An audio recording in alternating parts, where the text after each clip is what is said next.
Mic check 1, 2. We still have 6 minutes, ladies and gentlemen. Oh my god.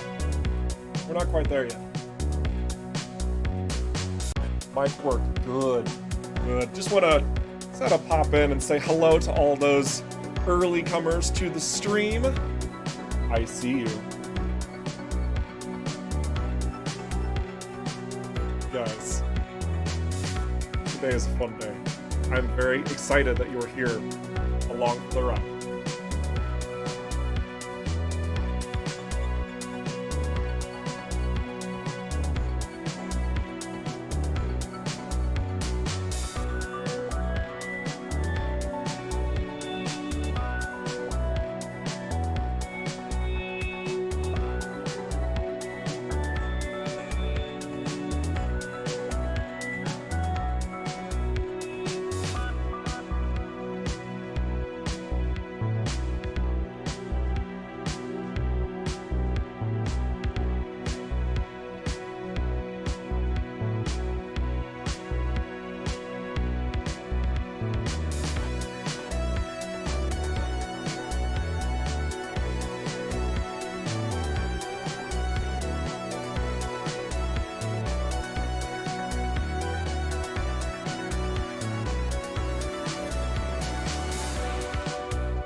Music's a little too loud, I see. Did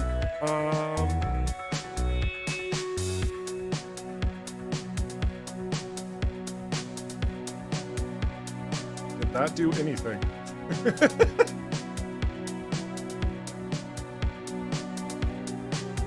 I can assure that the in-game music is going to be toned down a bit, just from personal experience. If there are any issues when we get right out of the gate, though, Morto 1979, just let me know. I appreciate it.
Guys, normally I don't do this, but I think we're gonna start a little bit early today. Just a couple minutes early, because I got everything ready. Everything's checking out, everything's good, everything's clean. I'm getting good numbers from my FPS values. This is a test right now to make sure the audio's working. Everything should be good. So we're not like starting, but I'm here. Hello, welcome. Goodness gravy, you are looking rather dashing today. Oh my gosh. My name is Eric Schrader. I'm the community ambassador for Rockfish Games. Today we are exploring the early access build of EVERSPACE 2. This build will actually be going live on Monday for all of you to get your hands on it, to dive in, break the game, and give us your feedback. Because as you know, early access is the time in which you can assist us to develop the game into a full released product. Because we do not advocate that the game in its current state is a fully released product. That would be a very foolish thing to do, and we've absolutely not done that and will never do. Excellent. Oh my gosh. Somebody's thinking, is he like shooting shots at something that happened? Perhaps. But welcome. Oh, it's so good to see you. So let's kick this right off. Even though we're still like a couple seconds early, that's fine. Yeah, so we left off last time exactly in this port. We have a jump gate that's right up there. You can barely see it. But we were in the gunship, or some people have referred to as the fun ship. We have some very trademark looking color schemes going on of other characters that we enjoy. This definitely looks like a Buster of Hulks, for example. But I figured that this would be a nice opportunity for you guys to pick and choose a different look for our gunship if we want to fly that. Or we could swap over to a scout if we wanted to do that instead. There's nothing that says that we can't fly either one of those ships because we have them both. I'd have to go back to the home base to get the scout, but I digress. When I talk about the customization, I'm referring to the custom styles. I don't have a lot of colors unlocked, unfortunately. But what I do have is your love, and that's good enough. All right, let's look at this. What can we do to this? Well, with our paint job, we have white, red. Actually, I should call them the names that they are. We have Snow White, we have Crimson, we have Harvest Gold, and we have Midnight. So first, our primary color, I need you guys to tell me what we should be rocking. Now there's more to customize from this end, okay? What you see here is not done. This is more of like a glossy metallic finish, but we can change that. Does it come in black? We could get black-ish if we wanted to like do this. That's about as black as we can get for now. But as you can see, there are different ways that you can change your finish. We can go from like a matte finish to a metallic finish. And then we can change the roughness thereof. So we can make it look very plasticky, for example. We can make it look very dull if we wanted to do that, depending on how you want. So even though we only have these 4 colors, for example, we actually have a tremendous number of color options right here. A lot of people are saying Snow White. I'm seeing a lot of Snow White. So I think we'll go that direction. We'll keep it nice and clean. So do we want to have like a metallic sheen of white, like a silvery sort of color? Or do we want it to be like a nice pasty white?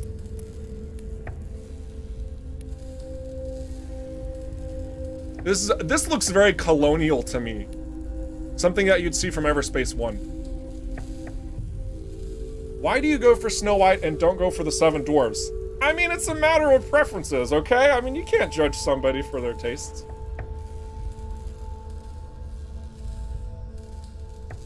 Silvery white, okay, nice, excellent.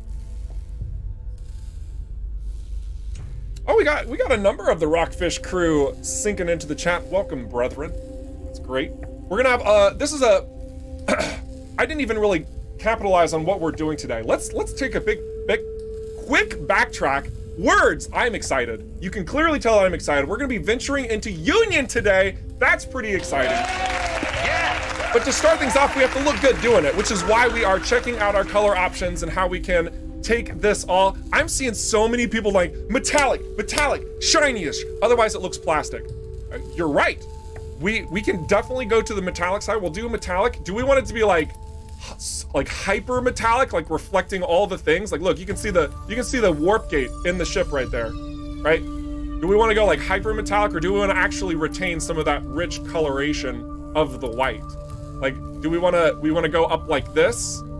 Like, what are you guys thinking? Like, what's the roughness? Do we want it like super hyper rough, or do we like? What do you think? What do you think? But we're going to be talking a lot about the early access and some more of the elements that we are introducing to the game, including but not limited to the OCAR and a wanted system that we've been working on. It's been coming together pretty decently well. There might still be a couple bugs with it, but I'm gonna show it anyway. I mean, what's the worst that could happen? Everyone's saying 0.4. Oh my gosh, you guys are so specific. Oh, now I'm seeing more 0.2, 0.5, 0.1, 0.5. Okay, we're gonna go with 4. I think 4 is gonna be a really good number. 4 and 5 is what I'm seeing a lot of. So we're gonna go with 4. I got a lot of 4s on Twitch, and I got a lot of 5s on YouTube. I wish I could do 0.45. All right, next we need to do our secondary livery color. So this is going to be this band around the front of the gunship and also the front application of it as well. This is actually a really good time to talk about the display that we have of your ship as you're customizing. This is a work in progress. I hope that you guys understand that. But we do have a means to make it more accessible for you to see how your ship is being modified when you choose these colors. So we're not done yet and how this all comes together. So the secondary color, I'm actually gonna change this to a standard so you can really see where this is at. It's like the border of the entire ship as well as the turret itself. So would you like to go with a white, a red, excuse me, snow white, a crimson, a harvest gold, or a midnight here? And don't worry, we're not gonna take a crazy long amount of time on this. I'm gonna like cut to the chase. I'm seeing a lot of midnights already. Oh my gosh.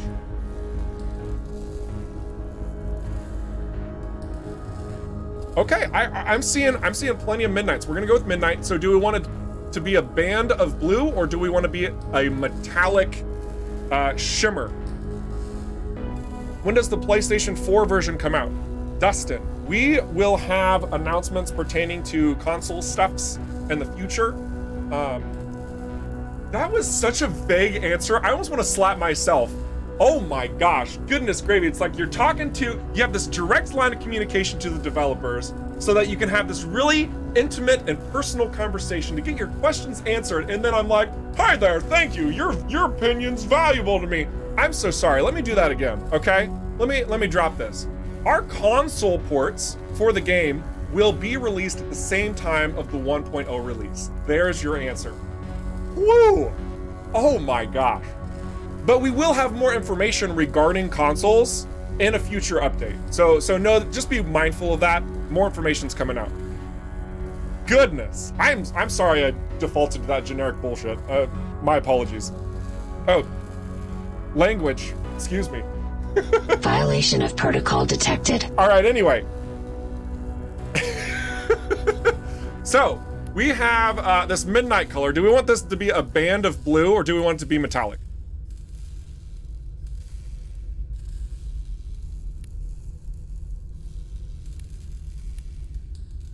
Metallic gang? Oh, we got metallic gang. Okay, so if we go metallic, actually, I'm gonna keep this at 0.5. I'm making this executive decision, okay?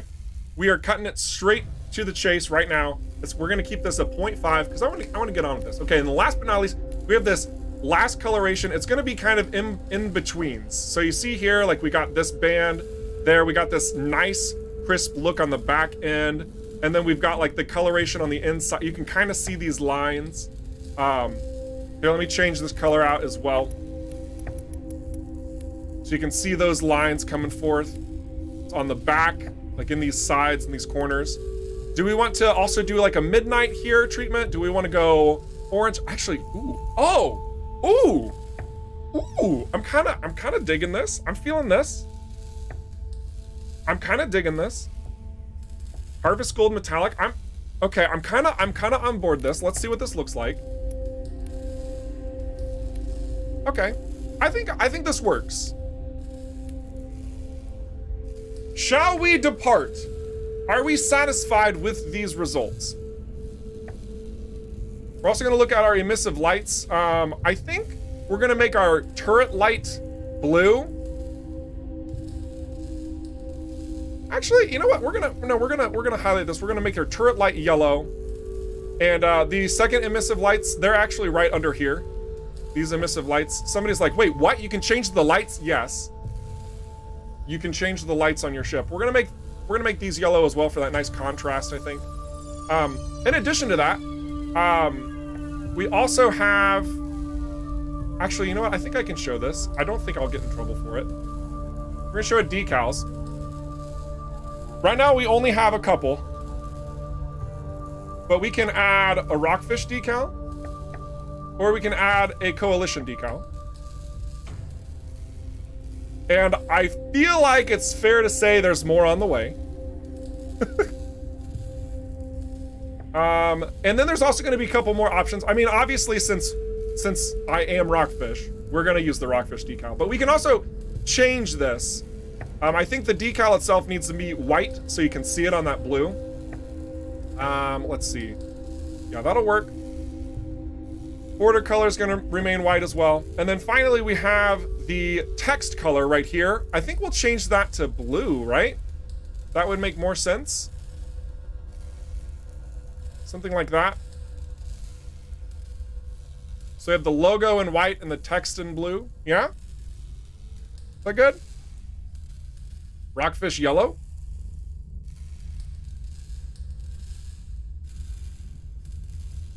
Oops.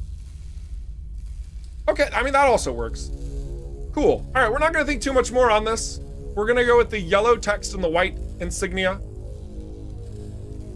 So that just gives you a sliver of what we're offering regarding customization. I do see a question regarding custom decals. I will say straight up, as of right now, there is not a plan to do so. We would like to provide options, and then you can mess around with said options. But you do have a fair bit of control over how that displays even further, right? We can't really talk too much more about the cockpit and the ship modules because it's simply planned. It still has to be implemented. But otherwise, I'm feeling pretty good about how this ship came out. I think you guys did a pretty good job. Looks pretty good. So, we can also take a quick look inside of the cockpit to see how that's changed as well. So all of the emissive lights, the yellow, you can see there. We've adjusted those accordingly. We also have the blue and the yellow and the white making its dominance. All of those colors have happened inside the cockpit as well. They have actively changed how things are looking. Now, some parts of the cockpit are not finished yet. Keep that in mind. There are still more updates to come. So if you like this cockpit right now, you're gonna like it even more later. All right, so now for what you're all here for.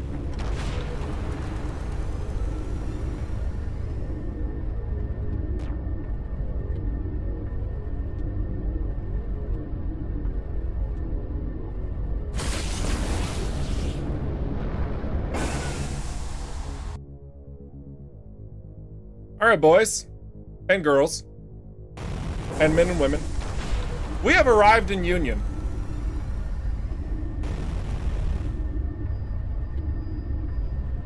All right. Oh, I see a nice little question here. So in order to get ready for EVERSPACE 2, I've finally gone back and played some more of EVERSPACE 1. Finally getting some unlocks down, hopefully gonna win a run soon. Dude, that's exciting. I hope that you lock down a run as well. It can be a pretty challenging experience as a roguelike, and it's got a pretty steep learning curve, but man, once it clicks, oh man.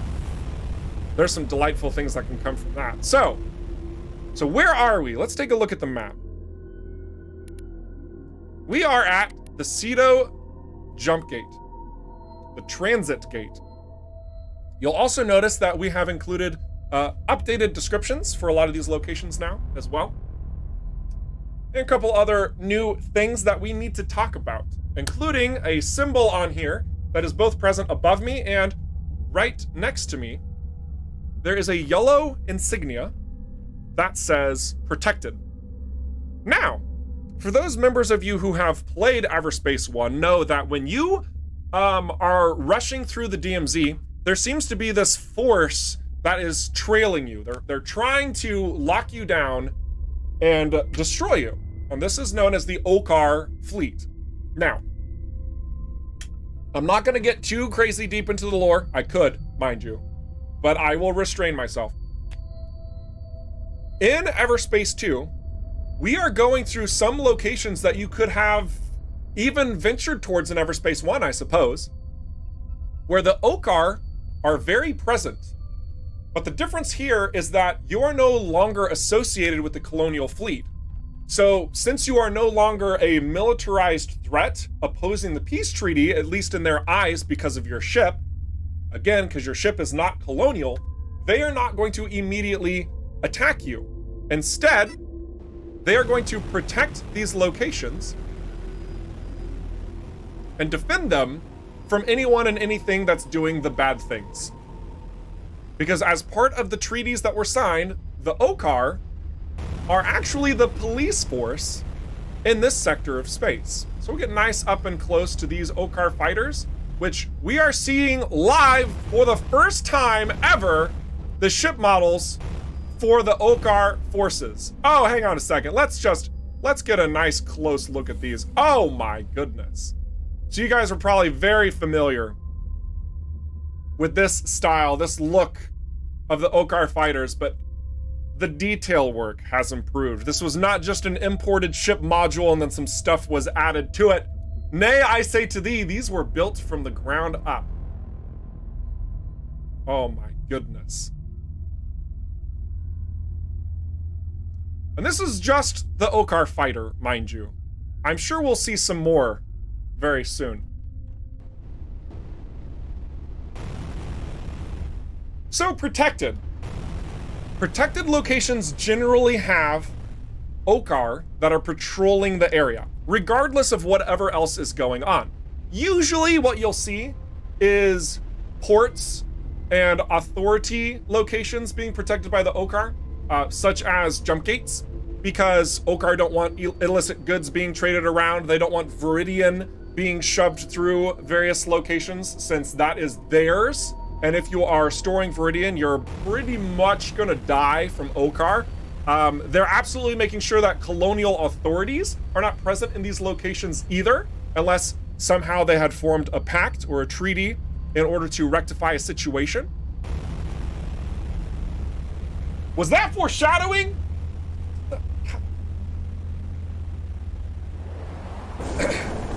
So yeah, it's good. It's great. So let's look around this area. You'll see that we have new update. Actually, I think we talked about this last time. We did. Updated UI markers. So secure containers now have a border around them, so you can distinguish those. Batteries and whatnot, generators, containers. There's all a little bit of a different imagery for them, so you can very quickly tell what's there, what's going on. Very intentionally designed, so you know if you want to go specifically to a shipwreck, you go to that shipwreck. You pick up that cooling unit. It makes you feel good. Or if you want to put this secure container, you want to get to it, it requires an energy socket, you've got to find the energy sphere creator to do so. So we haven't found that yet. We can poke around in this area to do that, but instead I want to see what happens when we attack the Okar. Lord, and she's like, I just want to kill Okar. Well, very good. I guess you're about to be satisfied. There's a very real possibility that we'll die here because we're only level 9. And, well, yeah, let's have some fun. Are they getting ready to jump out? Oh, they are. Look at that. They're legitimately patrolling the area. They don't just last and hang around like they do in EVERSPACE 1. No, technology has improved. We've developed more of a game. Cowards. That's funny. Oh, some interceptors over here. All right, we have another ship to look at. Here we go. Interceptors. Oh my goodness. Oh, hello there. Hello, where did we go? The camera, okay. Wait, we're gonna line it, there we are. Okar interceptors, look at the, wow.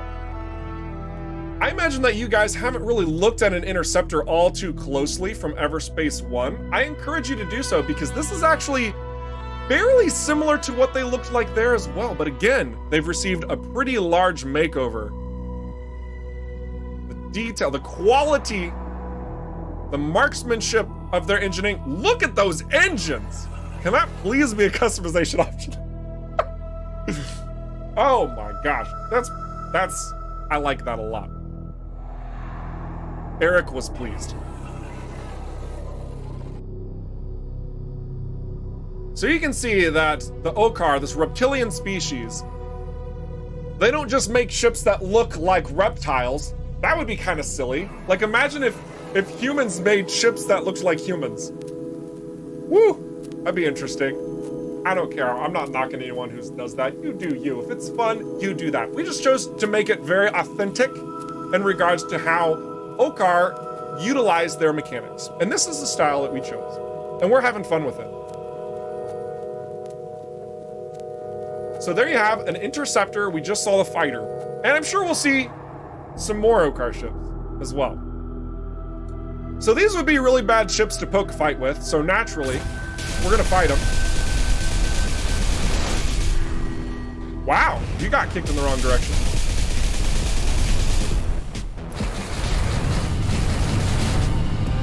Oh, he's trying to get away. Nuh-uh. Nope. There we go. So now's a really good time to talk about the wanted system.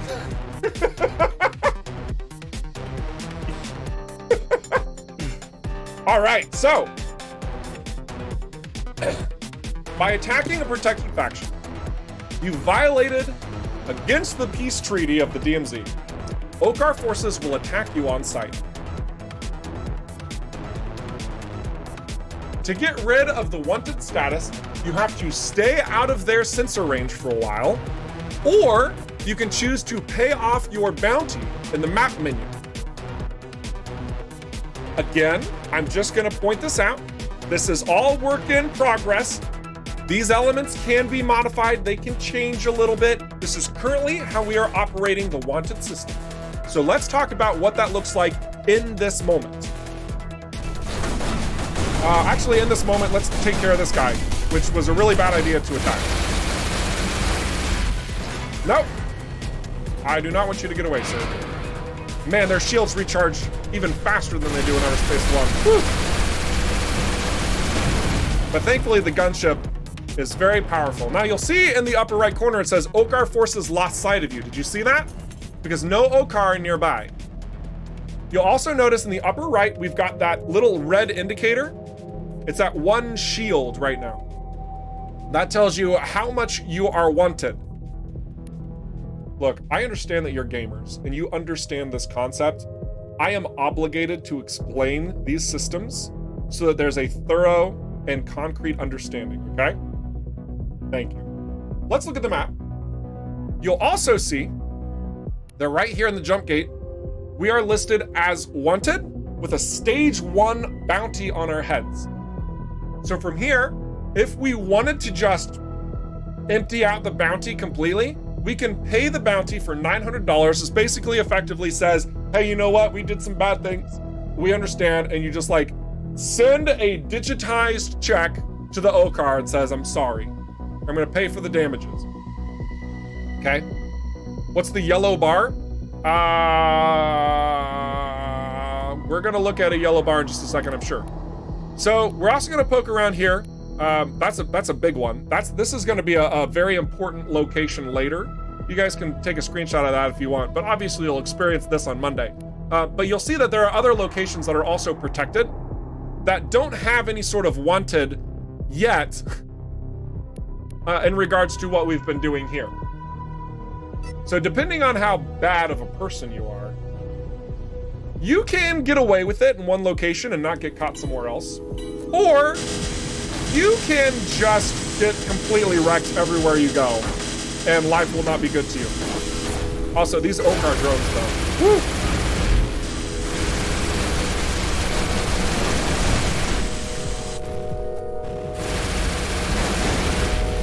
Okar shield drone, Okar attack drone. All of these are familiar items.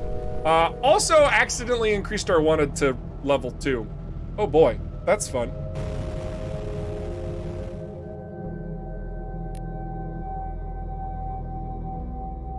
Gonna quickly check my audio. 1 second.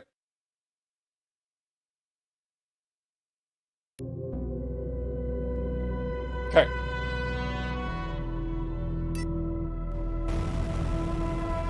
And we're just gonna, I mean, the only thing to do here to really showcase how this all works is we have to continue ticking off the Okar. It's the only way to be sure. Right, but like, we just entered Union. And the Okar are like, really? Are you kidding me right now? Yes. This could actually get a little messy. Well executed. Gunship, fire away. Turret, go.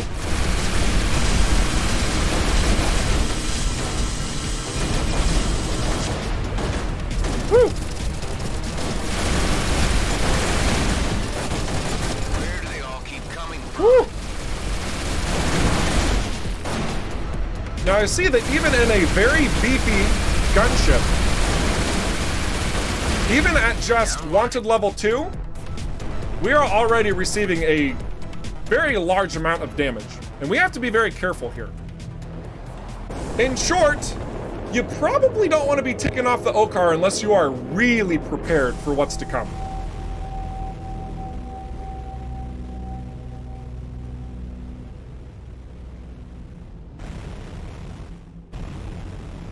For each of these tiers, we talked internally about how the Okar operate in a given location, how they interact with you, and how you can interact with them.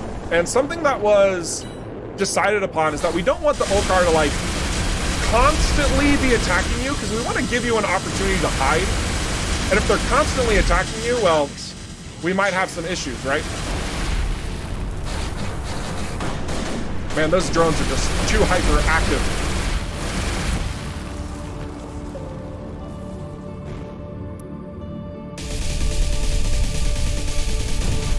Go.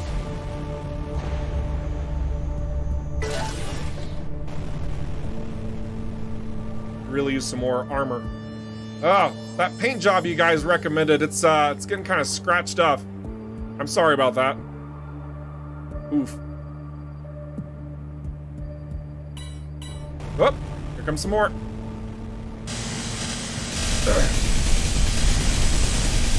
Ooh, these drones. All right. I also want to point out that this is probably the lightest Okar presence.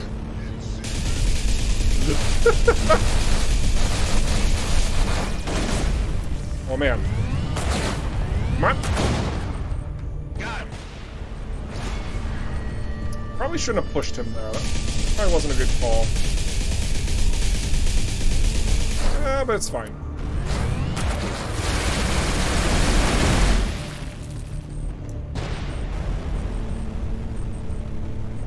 Also looks like I could use some better weapons. And a better energy core to boot. I am wasting all my energy very quickly. You have drawn the attention of hostiles. Alright, there we go. Turret's charged back up again, so we can use it again if we desire that. I'm gonna save it for when we're really getting overwhelmed though. This guy though, he knows a few maneuvers.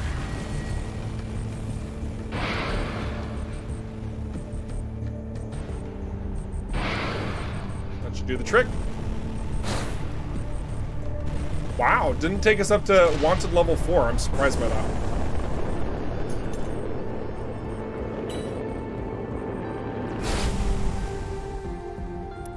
Is that an interceptor? No, it's just a fighter. Okay.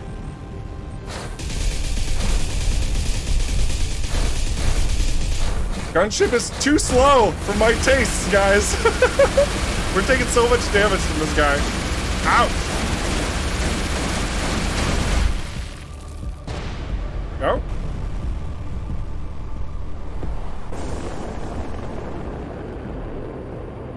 A few more, okay.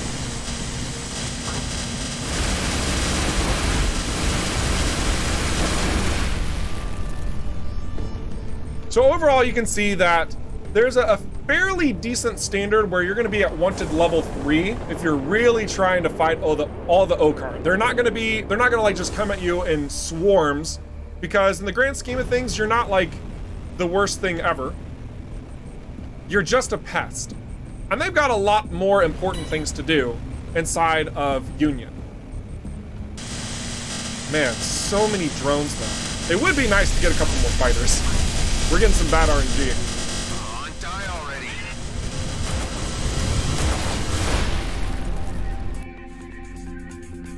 Ouch.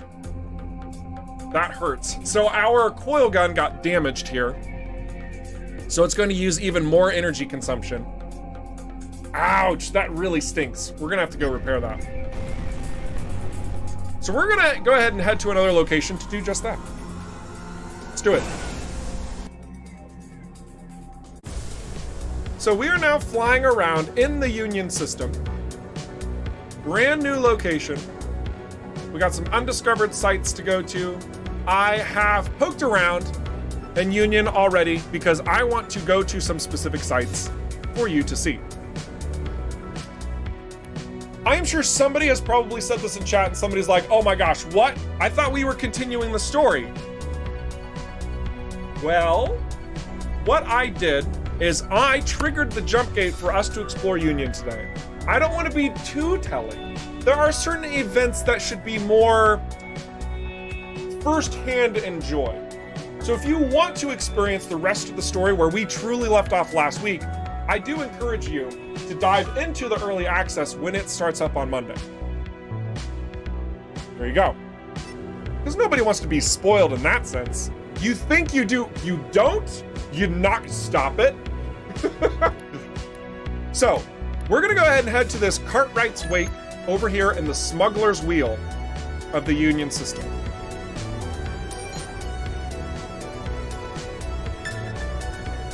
The menu UI is exactly like No Man's Sky. Is it? Are you sure about that? Can you max out all augmentation points in the endgame? Absolutely.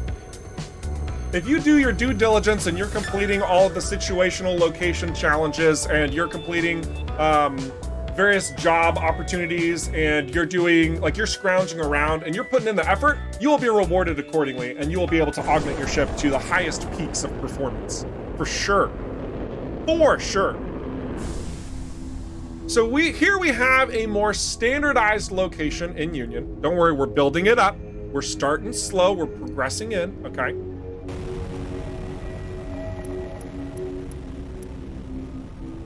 And within the Smuggler's Wheel, a little bit of lore here. This is the last port of Smuggler's Wheel where illicit goods are usually sent out to various outlaw, shady factions. I see some questions about the Xbox game preview. Michael did give a response to it, but just to clarify for everybody watching, we have no plans to do Xbox game preview. Truth be told, it gave us quite a headache bringing it to you guys for EVERSPACE 1. Unfortunately so, because obviously we see that there can be some strong opportunities there, but it's just one of those things where you have to pick and choose your battles, and we are not choosing that. Here's another ship to talk about. Ouch, also pain, right in my face. We have these two ships that you can see. Showed this off, I believe, last stream, but on the left side, we have the Proto Scout. This is a new outlaw ship that is just has it's a recalibrated traditional scout that the outlaws use that's been optimized for dishing out damage towards shields and has more shields in its wake as well. It is very, very likely that we will address other ships that we've introduced and see variants of them as well. But that's, you know, in future updates and whatnot. Rest assured, you're not gonna just see one type of a visual ship and that's it. There's gonna be a lot of variation in and of itself beyond that. This fight is way unfair. Oh my gosh, it really is. I'm getting absolutely crunched. Maybe I shouldn't have fought all those Okar to start the stream off. Whoops. Fire. Thank you, Hive. Looks like we got him up and running. There you go. No. The good news is that these Proto Scouts aren't necessarily a threat to the gunship. Especially when we have armor out, which we don't currently have. Ooh, a Gauss cannon. Should be fun to use on a gunship because it has 4 mounts. See what I'm talking about?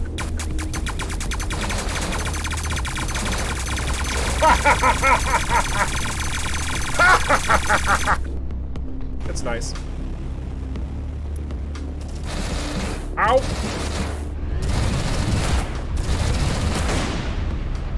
Turret's down. Very good. The Gauss cannon is also a new addition to the early access. We did show this off on a previous stream as well. But long story short, yes, this gives you a ramp up fire rate. Something that we haven't done in the series yet, actually. And just like any of the other weapons, you can see unique modifiers applied to it. This one, however, is just a common. It's boring. Oh my gosh. Let's see if we can modify it somehow. We can increase the rarity. So this is the crafting. This is one element of the crafting. So our initial concept within crafting is that we want it to be a complement to your looting and shooting, right? Hopefully that's a pretty fair sentiment to have as a developer from us to you. Because when we're playing games, it doesn't feel good when you just get RNG'd to oblivion, right? I think we can all agree on that. Doesn't feel good. You're like, I really want this missile, and you get mines. I really want this missile still. You get more mines. I really want this missile. You get something that's clearly not a missile, and this happens like 10 times over, and it sucks, and it doesn't feel good. And then when you finally find that missile, you're like, yes, I found this missile. You're level 11, and the missile's level 2. Are you freaking kidding me? It sucks. You want to die inside. So the crafting, again, is a complement to this progression, as well as circulating around the RNG that says, screw you, game. I'm going to make my own luck. So we found this Gauss cannon. I really want to use this, but I want to make it a little bit better. So because I've picked apart other equipment throughout the game, mostly on stream, some of which off stream because I needed to accrue a little bit more, we can now increase this rarity to have 10% of the kinetic damage to bypass the shield, which I am a big fan of on this bad boy. That's quite good to me. Also, whenever you are increasing the rarity, something that this doesn't show necessarily, and we probably will add this in, is that the general damage effects also increase. So an uncommon Gauss cannon does more damage in general than a common Gauss cannon would do. Great. You can also choose to craft entirely new items and learn new blueprints as well if you're not a fan of stuff that you found, right? So like in that example of saying like, we're trying to find that missile over and over and over again, you keep finding stuff that's not that, you can say, screw it, I'm crafting this missile. I'm crafting this missile, and you know what? Also, I've invested a lot of my time and energy in order to craft superior items by dismantling superior items. Therefore, you would now be able to craft this particular item. So effectively, the more work you put into the crafting system, the more it gives back. So in short, you do not have to rely on the crafting system just as much as you don't have to rely on finding and using the loot you gather. These are complementary systems that allow you to gain the best case scenario of whatever you are engaging, provided you utilize the crafting system. You don't have to use any of this at all ever if you don't want to. But it's there to help cushion the blow and help alleviate any issues that you have in a particular build or are going after something very specific as you're finding your way there. Crafting is also still going to be viable in a late game situation. We are working on a lot of solutions in order to do so. We'll have more information regarding how that all comes together later. But in short, the crafting system is paired nicely with the progression as you're moving through the game. All right. Hopefully that's all good. If you have any more questions about that, feel free to ask. I can attempt to explain further.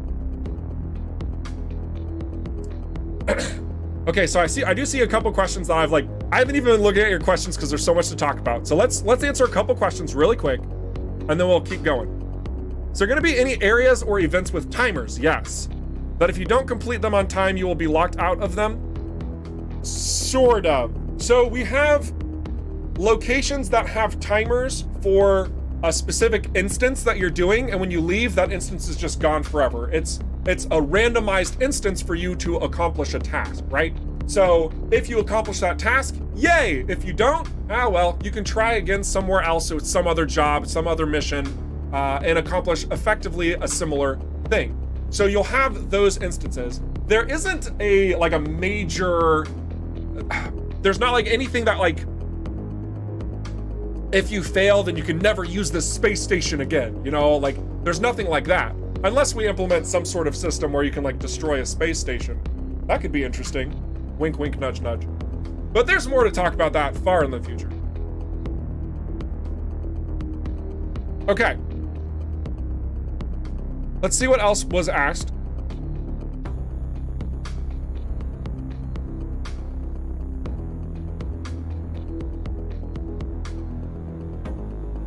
Okay, so I see a discussion going on. I'm gonna dive in very briefly, just kind of like interject, if you will. Dr. Uyu, Casper, our community, he's our freaking, I forgot his job role. Basically, he's the happiest person alive in Rockfish, and he makes sure that everything is going according to plan. Oh my gosh, why can't I remember your job title? I feel like a terrible person right now. But basically, he's helping you so hard right now, and it's lovely. So thank you for your interactions, Dr. Uyu. The happiest man alive. Seriously though, can we just change his title to happiest man alive? That works.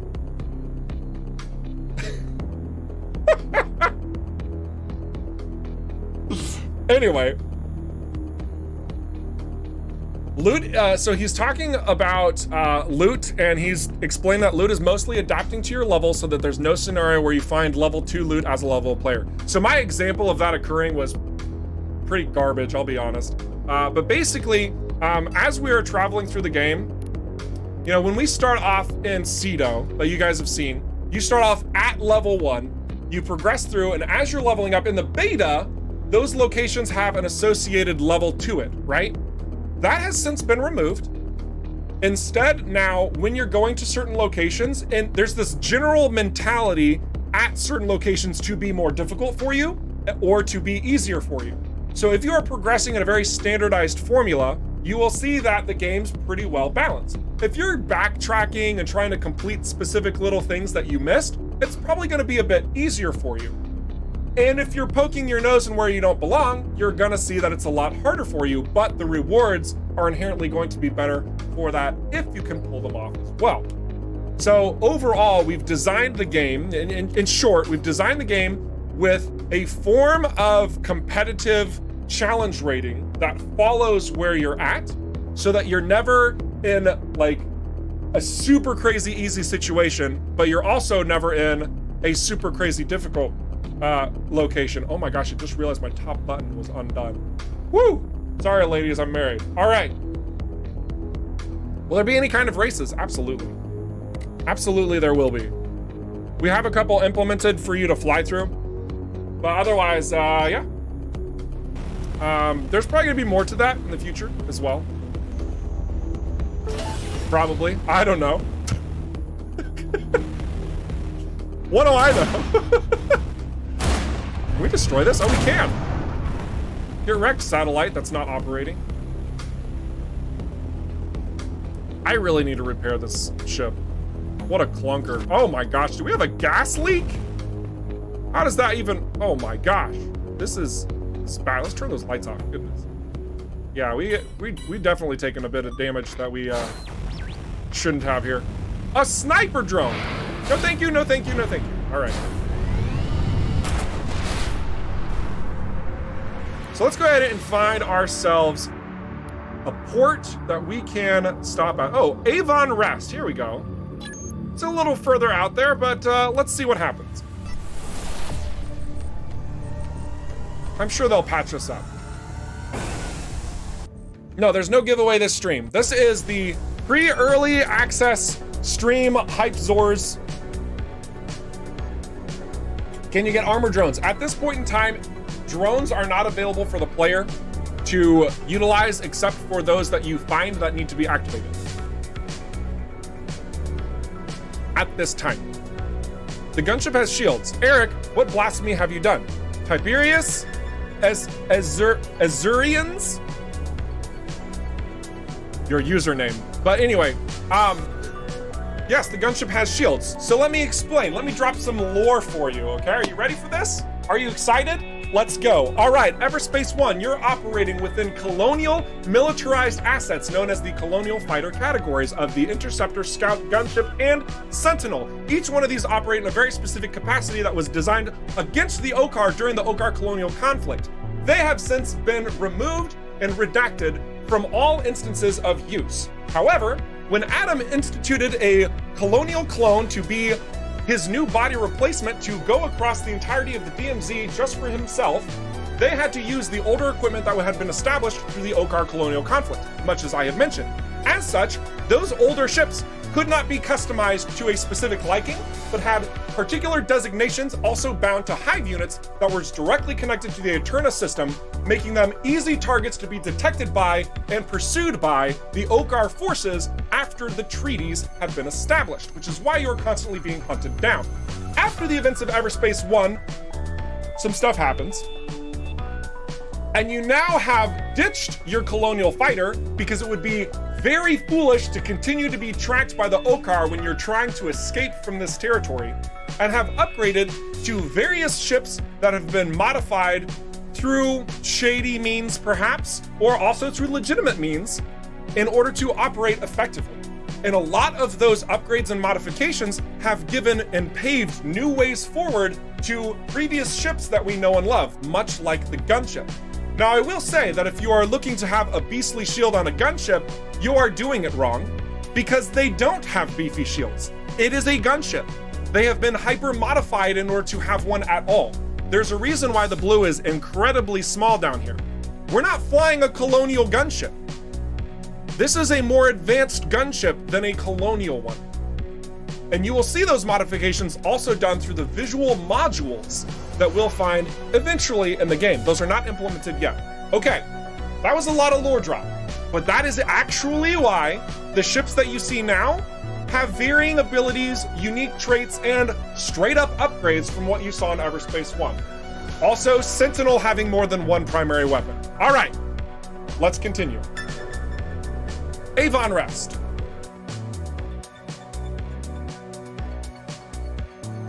So you took a good gunship and tainted it with shields. Now hold up a second. It still gets a 65% bonus to its armor. What? What? 65%? Freaking wow. Okay, yeah. So gunship's armor, yeah, that's a thing. That's good to know. I need better armor though, because my armor's actually garbage. Okay, so we are at Avon Rest. We have a blue indicator here. We're in so much pain. It looks like we're on kind of a mining facility. Let's go ahead and fly in here. Here's some pinging. Oh wait, are there any signs? Yes. Okay, guys, I want to show you something very, very, very powerful, okay? Now, no peeking, okay? We've been hard at work on a lot of the assets, okay?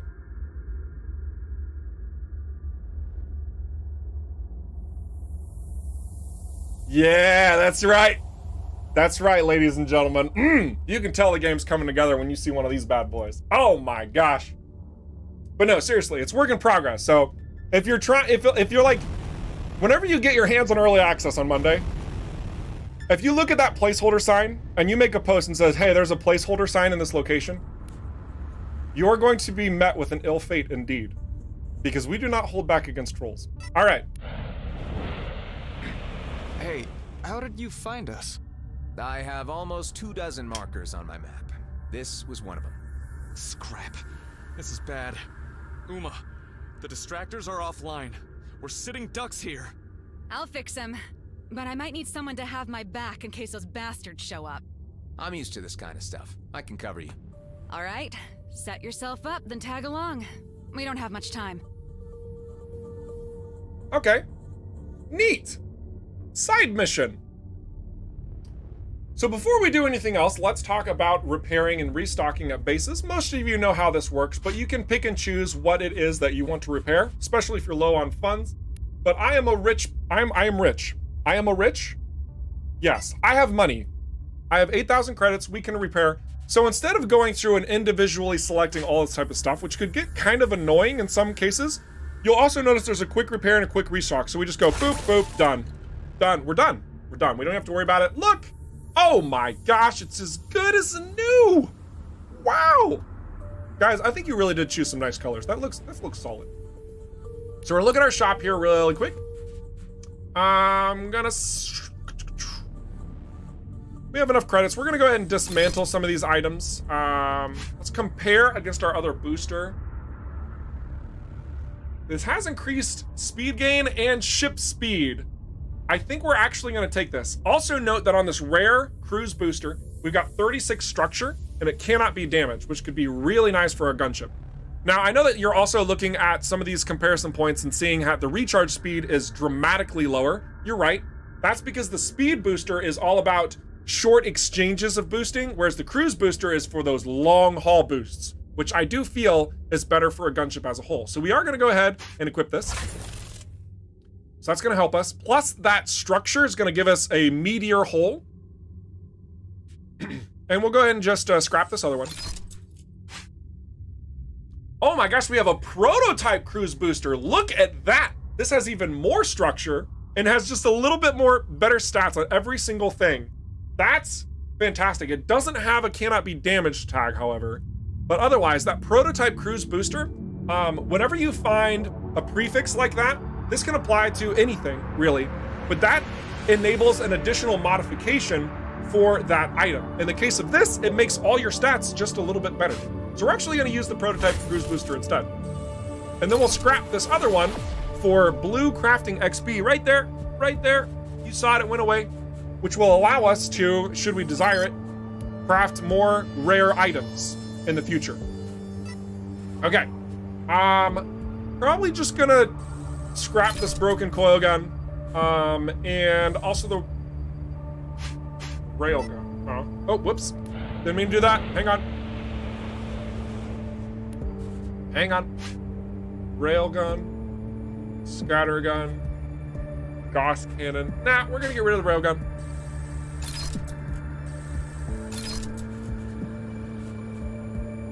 Cool. We're also gonna dump the rest of our super gel in here, just so that we're not hanging on to it. Look at that, inventory slots clean. That was what that green marker was telling me. It's like, hey, you can use this, so I've invested it into my perks. That will continue to build up. There are 0 surprise mechanics here, let me tell you what. 0. Can you make a negative amount of surprise mechanics? But long story short, you're not gonna see any microtransactions here. No, not gonna happen. Nope, you have my word. I'm not calling anybody out. It's a term used in the gaming industry that people have used to make fun of certain individuals. You know, it happens. It happens. But the fact of the matter is, we're not doing it. So that's just kind of do the chase. All right. I am a rich person. I like how that's quoted over on YouTube. Goodness gravy. If you guys only knew half the truth. I digress. Anyway. Oh, rocket launchers for the gunship? This would change it into the fun ship. We are doing this. We're gonna go ahead and sell the missiles that we have. Whoops. But, nope, ours are better. Just straight up. Gonna keep those mines. Feeling fine. Let's do the side mission.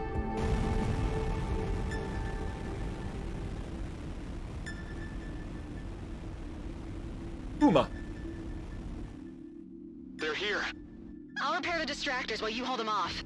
Okay. Got it.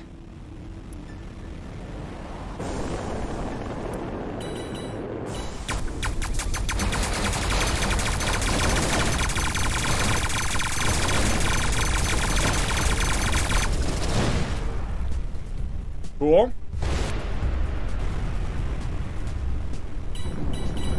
Gunships, man. Oh. Oh, armored? Oh boy, armored drone, first priority target. Proto scout, not gonna be worried about. Let's get this sniper drone first. Use the spool up to take out this scout. Turret is charged again. Let's go ahead and pop it open.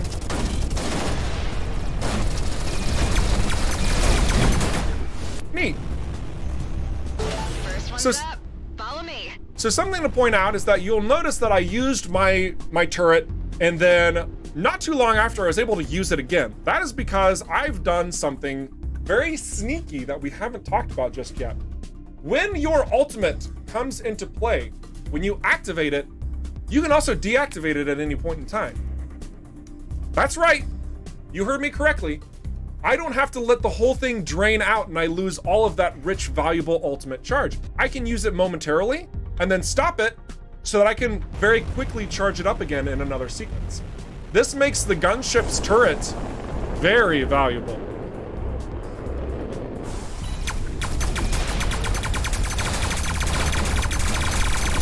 Map cap. Okay, so yeah, see, we have got the turret available for firing again, but we're gonna save it this time. We're gonna save it. There's only one more ship there. Ooh, a flak cannon. Oh! Oh, flax! Let's see. We're gonna use the flak instead of the scattergun, even though the scattergun, you know, it's superior and it looks like, oh man, it's so much better, right? Because it does so much more damage. Now, you also have to keep in mind that this is the general DPS of the weapon when you're hitting all of your shots. A scattergun can be hard hitting all of those shots, but in addition to that, they're a very up close and personal weapon, much like a shotgun would be. The flak, not so much. You can fire it willy-nilly and you'll still get some pretty good shots. In addition to that, it has a nice modifier that allows us to slow our target by 50% with each hit for 3 seconds. So that's pretty pleasing. I also think Michael's gonna appreciate this because he loves the flak cannon. Of course they don't have drones when I want to show the flak cannon. We'll wait until we get a drone situation. Otherwise, we'll take out this madcap and this proto scout. Oh, I shouldn't have stopped firing. All right, there we go.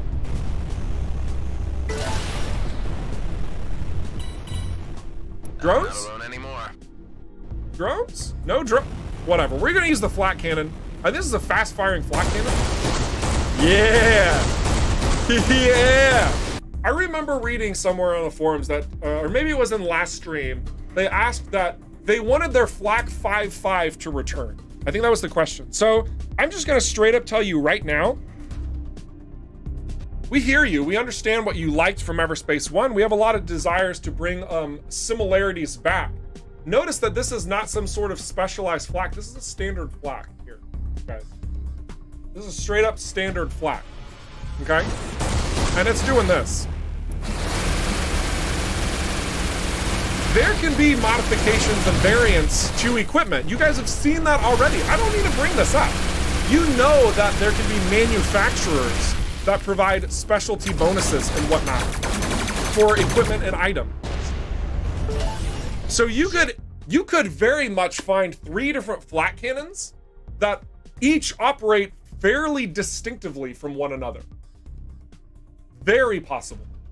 So in a way, even though there's only one flak cannon present in EVERSPACE 2 at this point in time, there are far more variants of what it can possibly be than there ever were in EVERSPACE 1. You up? Is it just me, or are they getting more aggressive? They've been trying to pin us down for a while. They won't wait for another chance. Hello there. Hi. Hello. Hazzy is here. Welcome, Hazzy, to the stream. We're just cruising around defending a base.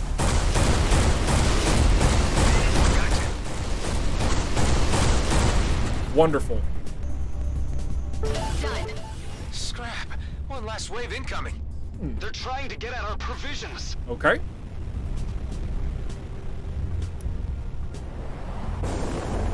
Gonna stop those drones from getting too far, I think.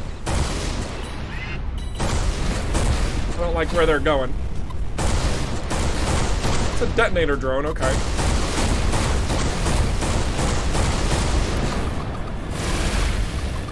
We're gonna need to get closer to get some good hits in. But I'm not too concerned about our gunship being able to do so. Oh my gosh, just that sheer damage. That's a lot of damage. And it looks like he's running away. I don't blame him.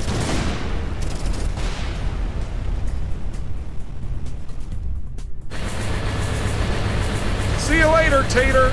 Oh, also, just wanted to show this. Actually, it was a bad pause phase. But if you look, yeah, this is a bad pause cycle, but you can see the smoke is coming out of these holes. That's actually where the missiles come out on the gunship. So they can fire, like, rapid fire missiles on the gunship. It just feels really good.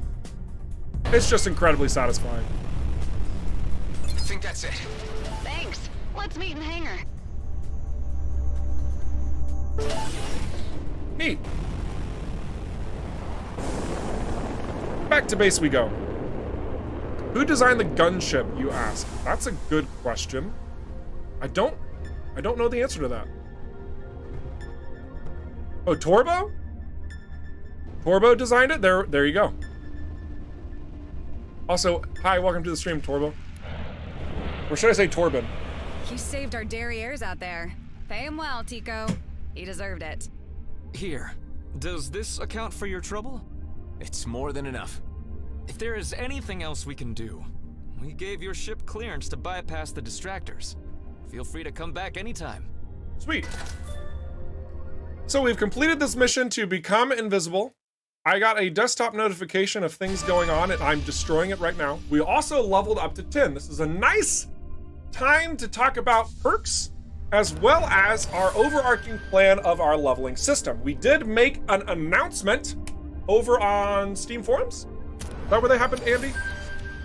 I can't remember. There's so many different places to talk about things. The point is that we're reaching out to you, letting you know the overarching game plan.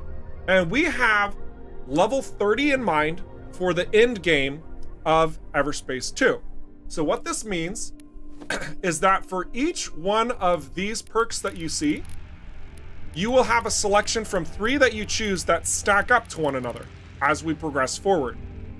So you have Defensive Massacre that I've chosen here out of Exit Strategy, Close Call, and Defensive Massacre. And now we can choose from Percussive Maintenance, Downtime Warrior, and Play It Safe.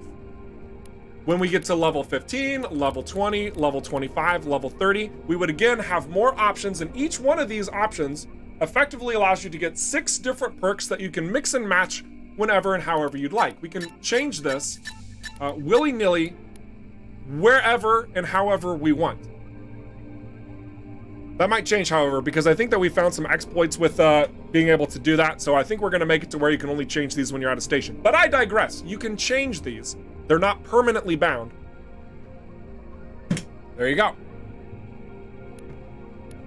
So we're gonna go ahead and also remember that this is an added layer on top of your equipment, your ship, your customization options that you've applied to that, any type of RPG and additional modifiers that are based on your equipment. Like this is added layers on top of each other, right? Added layers, just constant. Is this strictly single player only? Is there a co-op or multiplayer option? This is a single player experience entirely. Is level 30 the max? That is the plan as of right now. Pippin Za. Level 30 is the planned max. I am going to use Play It Safe. This says, activating a device adds 5 charges of reactive ardor, negating the damage of the next 5 impacts for 12 seconds. I know that my body's blocking it, which is why I read it aloud.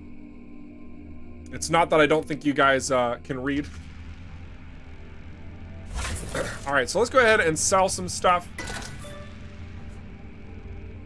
We're gonna scrap this, get that nice red, magenta crafting experience. Pulse laser.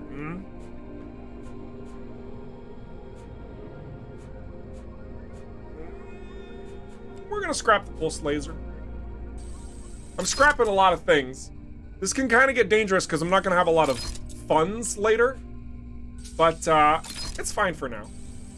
Oh wait, we want to sell that. Okay. Really want a better energy core.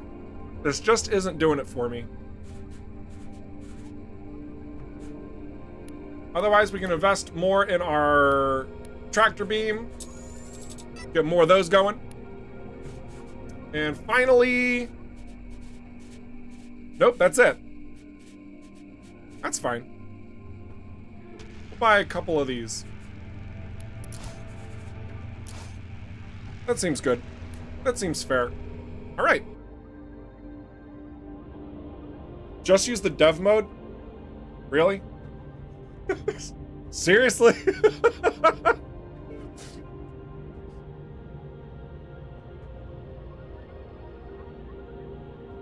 Are levels and perks tied to the ships or to the player? They are bound to the player, the pilot, if you will, in that sense.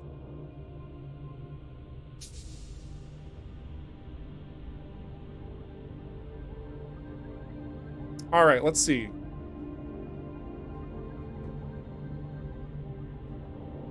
Man, the more I look at this ship, the more colonial it looks because of that paint coloration. And I don't like it. But I digress. Oh, something that I think I can sneak a display of. Nobody told me I couldn't do this.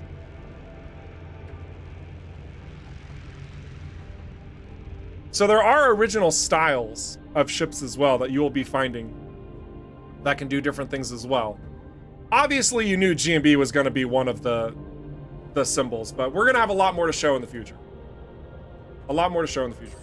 We want to have a nice selection of ways to customize your ship.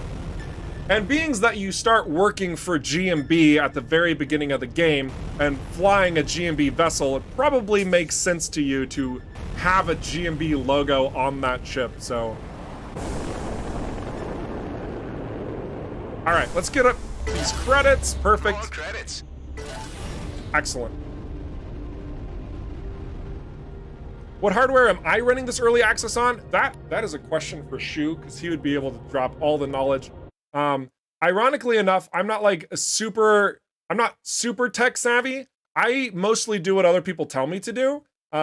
My areas of expertise are cracking open games and telling you what's good about them and what sucks. But in general, it's an AMD Ryzen 7 3700X processor. It's got 32 gigs of memory. It's got an NVIDIA GeForce RTX 2070 in it. Some other details that that elude me. And of course, I'm running on Windows 95.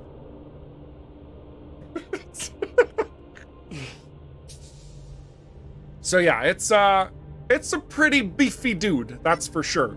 But this is also keep in mind that we have designated machines for testing to ensure that it's operating at highest capacity, and then we also receive a lot of data for the lower end systems as well to ensure that it's operating for as many people as possible.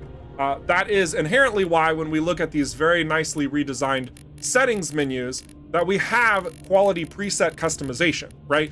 If we didn't provide this, then it would be like, wow, we're incredibly elitist. Screw you, guy who has a potato machine that's 7 years old. You can never play our title unless you spend $50 billion on upgrading your PC. No, we're not gonna do that. So just know that we are doing everything that we can to provide a lot of different settings and opportunities to min-max according to your system specifications. And we're also very much so looking for your feedback when early access goes live on Monday so that we can help better serve you in what your system specs look like. Because your feedback is vital in making sure the game is operable in as many different states as possible. That's like one of the healthiest elements of early access. Fantasy wealth. Credits, fantasy wealth. Thank you, Hive. Oh my gosh. So we're gonna pick up these random credits lying around, and we're gonna go to another location. We're gonna go to a ground location, because I know you guys want to see something new. So we're gonna go to a site known as Cephus Downs. Let's see another planet. What could be possibly new and exciting about this place?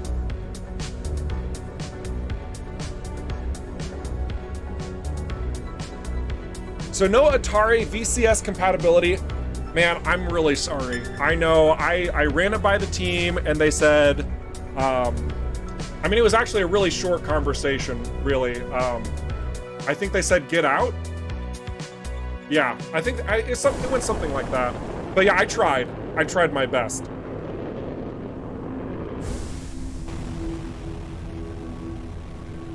New planet! So at first glance, it looks like there's nothing here. You're just like, wow, this is the most boring planet that exists ever. Okay, well, let's poke around a little bit. Shall we? Oh. Oh. Oh. It looks like a space station crashed here.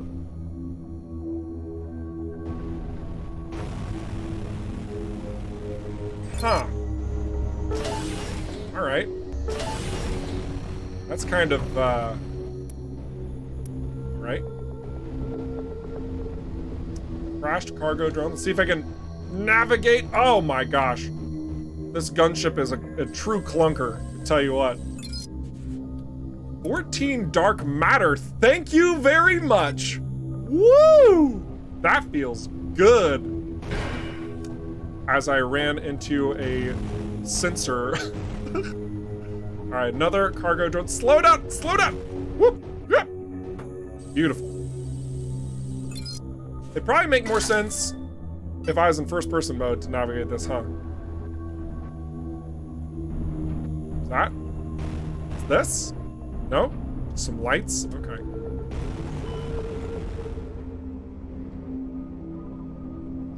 Now I'm pretty sure there's some more stuff around here. Where are you at? I know you're close. Oh, there you are. Our sensors are picking up a panel here. You'll see that the orange outline there. It tells us, hey, this is destructible. You can destroy this. When you get in a certain range, you know that you can blast open these bits to find something new.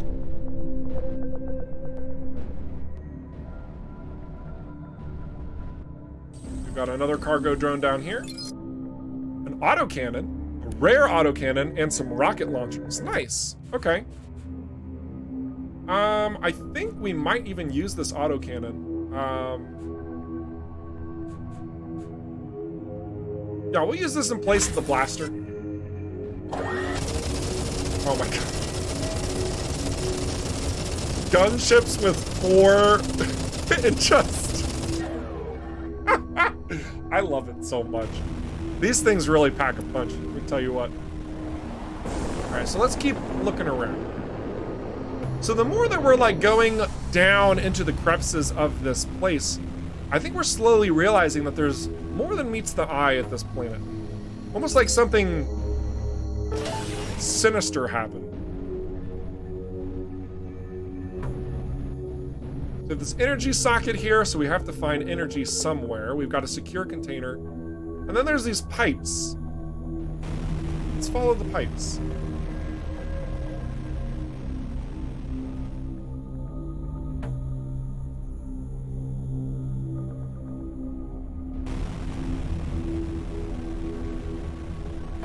Oh, look, an energy socket.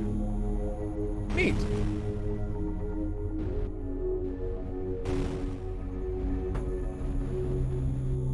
So we have 2 energy sockets now that need energy, but we still don't know the source. Well, that looks really ominous. What do you guys think?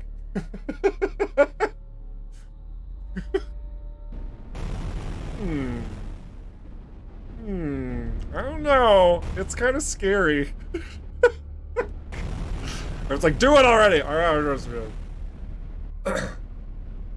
Ah, an energy core dispenser. This is what we have been looking for. We now have the energy flow trait, which for those of you who are not familiar with it, means that your boosting has been increased considerably. In fact, so much so that you can fire and boost to an infinite degree while holding one of those energy spheres.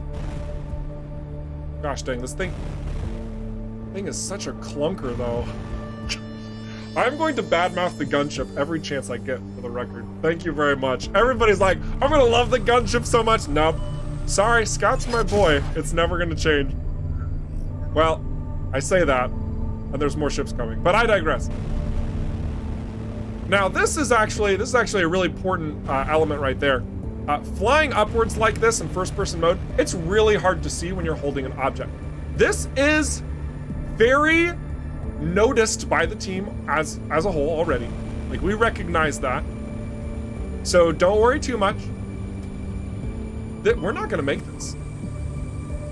We're not gonna make this at all. Nope, it's gonna fizzle out. We gotta do that again. But rest assured, we want to make sure that when you are viewing from whatever perspective it is, and you want to be able to, you know, do things at all, that the ability to do so isn't hindered by something like straight up blocking your view. So, again, there have been internal conversations about what this looks like. It's not going to be ready by early access. This will be a detail, a quality of life improvement that happens at a later point, so that you are all aware. It's more immersive if you fly in first person. Yeah, absolutely. Absolutely agreed. Also, I'm much better at crashing in first person. This is a fact, 100% confirmed. Thankfully, gunships have just enough shields to provide stupid protection. Nice. Slow down. All right, in the hole. Beautiful. All right, we got a pulse laser and a marksman blaster. Oh my god, we just keep replacing our equipment. We're gonna hang on to what we have currently. It's fine, everything's great. For sightseeing, first person view is perfect, but when in battle, big no. It depends, like it depends. If there was like one better thing than another, we could like automate the game for it to happen so it's most optimal, but at the end of the day, the choice is yours and it's on you alone. We're providing you the options to play in the direction that you want. So we're not, it would be very difficult for me to say one is better than the other, just as a whole. I mean, I'm inclined to agree with you, but it's just an opinion, man. You know? So there's probably more to this planet than what we've discovered. Probably more to this thing. There's probably more, maybe underground it. Who knows? But you can see that we are still hard at work on making sure that planets might not seem like there's a lot to do, but they actually do if you spend the time to explore. It's something that I've preached a lot, and we want to reward exploration through and through.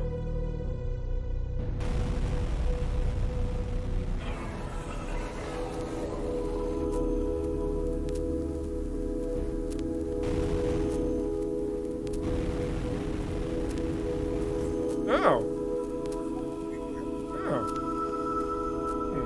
Oh. Yes. Yes. Nice. All right, we're gonna leave.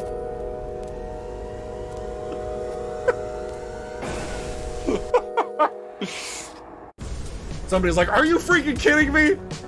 Nope. That's all you're getting for now. Don't worry, there's more. We're gonna. It's not like the stream is just gonna end and you're gonna be left with nothing. Let's go to another place. Let's see. Ares Relay Station. Is that a good one? Noah Damaris Starport. That's a good one. We should head back to Zarkov Border Patrol. You guys haven't seen this one in a while. You guys are familiar with this one if you've been watching the streams and you've seen some of the trailers. It's been updated. It's been improved. There's new stuff. So let's go ahead and do that.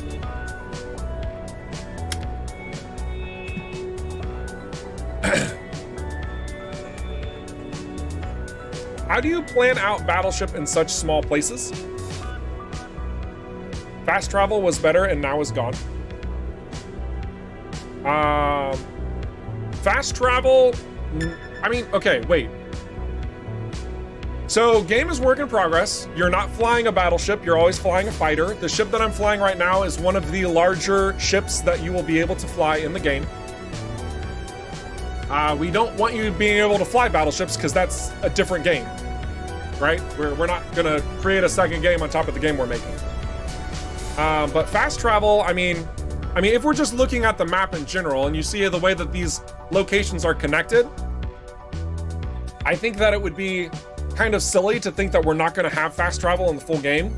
Because like, how hyper annoying would it be if you had to manually fly from Cedo to your home base to change out a ship, then go all the way to anywhere else to have an interaction, right? It would take a very long time. So we'll absolutely have fast travel and a far more completed experience when it's valuable, and also when the progression lines up with that. Gunship doesn't like being called large. Let's stick to fluffy or thick.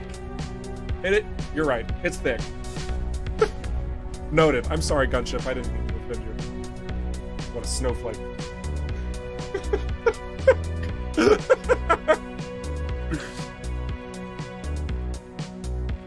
Is there an indication that you have fully completed a location? Yes, actually. So if we actually look into Cedo, you'll see that these locations that are lightened up. Gunship is a Karen. Oh my gosh, Bloodstar, you're right. I failed that so hard. You're right. You're right. You win this round. But yeah, so these have markers. They have been, they're more subtle to see now as well. So you can see your main points of interest, like the big ports on the map. You can go back to. There's also added detail on them, like, you know, the objects that you see like here. All of that's listed accordingly. And then the sites that you haven't been to, your undiscovered ones, have a question mark. So, like here example, we have a mission to do, which is why we don't see a check mark. So you know that if you've completed everything in a location, if it's been checkmarked versus if it hasn't been. Now, all of the locations we've been to so far over here are big locations that you can go back to. There will be opportunities there abound, etc., etc. But rest assured, there are also smaller locations that you can check off your list as you're playing through, in addition.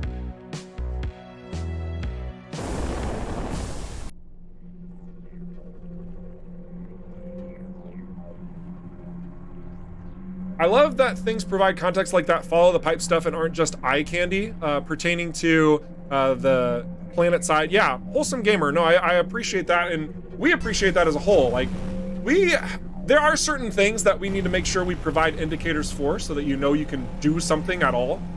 And then there's also places where it's like, if you want to figure out what to do, you got to figure it out. Like, you have to use your brain. We're not going to hold your hand. We're not going to walk you through. Okay. You have to go to this specific point and press this specific button to get this specific reward. No, if you want a freaking reward, you have to earn it. You have to figure it out. So, like, yeah, there's gonna be a mixture of situations like that for sure. And thank you for pointing that out, because like we very much want that to be part of the experience. There's a demolisher over here. Oh my gosh, we're gonna zip on through here and see what we can do some outlaw. Oh man, some turrets are active. Oh my gosh, this place, it looks a bit different to me. All right, here we go. Demolisher and a proto scout. See if we can, probably shouldn't be throwing mines in a gunship because they're harder to grab things, I feel like, because of the lack of maneuverability. Wow, we took him out really fast. And we drew aggro. Okay, here we go.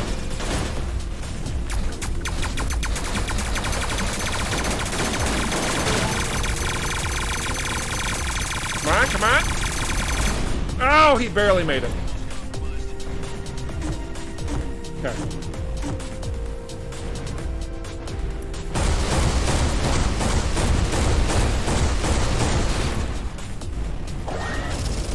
I don't even care that he has shields. This should be enough to take him on.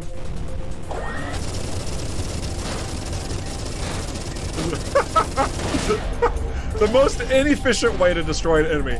Let's just provide a little bit of context behind why I'm saying that was inefficient. So every single weapon has kinetic and energy damage. Energy damage is what is used against shields. Kinetic is used against armor. They both apply to hull. Because he had shields at all, we were using a 47 DPS weapon. But it was still, like, there's so much damage coming through because it's a gunship. Doesn't even freaking matter. Plus his health was low enough, it's fine. Would not recommend that in general, though. Switch to scout then. Oh, everybody's wanting to switch to scout. Yeah, we've been flying the gunship for a while, haven't we? Yeah, we should change to scout.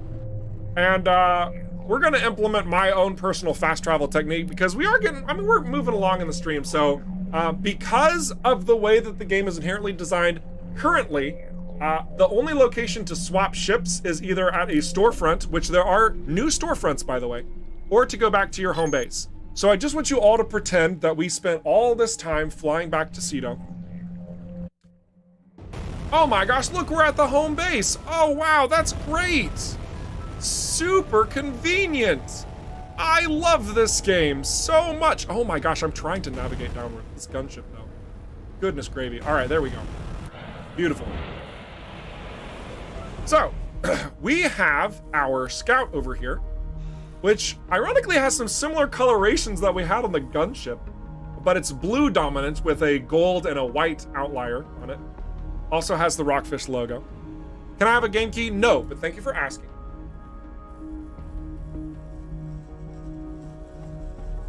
Oh. Oh. Gently crash into hangar. Oh my gosh. I wish I could show you some of the stuff that we've been testing, because we had a pretty raunchy, no, raunchy's not the right word. Why do I default to that word? It's not a good word to use. We had a pretty explosive bug that made the gunship not want to ever leave the hangar. It's fixed, don't worry. All right, so let's go ahead and look at our ship. We could use one of the preset options that we have made. For example, we have the golden scout option here. We have the silver scout option here. We have the crimson scout, or the, what did we call it? The scarlet scout. We called it the scarlet scout last time. And then of course the custom colors that we utilize now. So each of these custom styles, these are independent on the ship, so it's not like you make this custom style once and then like every single ship you can only choose from 4 custom styles. No. You have 4 custom styles per ship. So these 4 custom styles are specifically for this scout. If I owned a second scout, I could have 4 completely different custom styles. Okay? So that's something else to keep in mind. Individuals are like, solid gold! We could look into this a little bit further, because I think what we could do is we could have like one band that's standard. I don't like it. All right, it's fine. All right, we'll just do that. It's fine. You like the scarlet? Oh, I see scarlets. I see the scarlets coming in. We could do the scarlet. I like the scarlet as well. Scarlet Scout has a nice ring to it. We're gonna do that. If only I had red emissive lights, that would make it so much better. But currently we just disabled the emissive lights, so no worries. All right, pertaining to the storage. Oh, we need to equip stuff. We absolutely need to equip stuff. So let's go ahead and put some stuff on this ship so that we don't just instantly die. We can go ahead and transfer some of this stuff over from the gunship as well. Definitely need some thrusters and some energy. Okay. So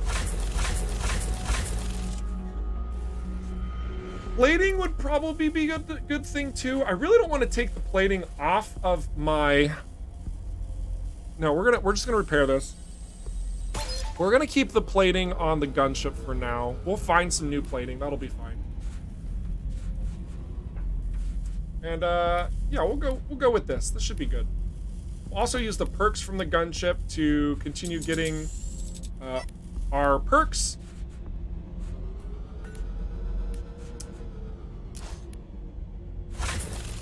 And this will be good for the moment. Perfect.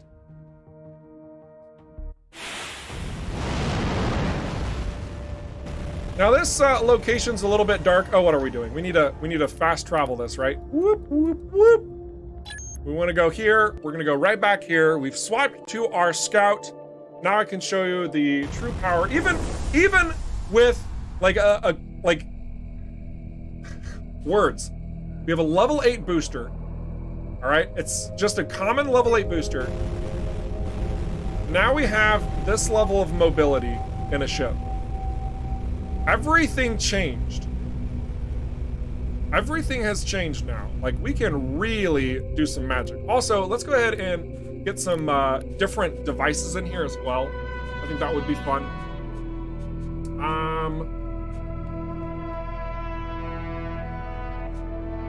Teleporter's always a secure option.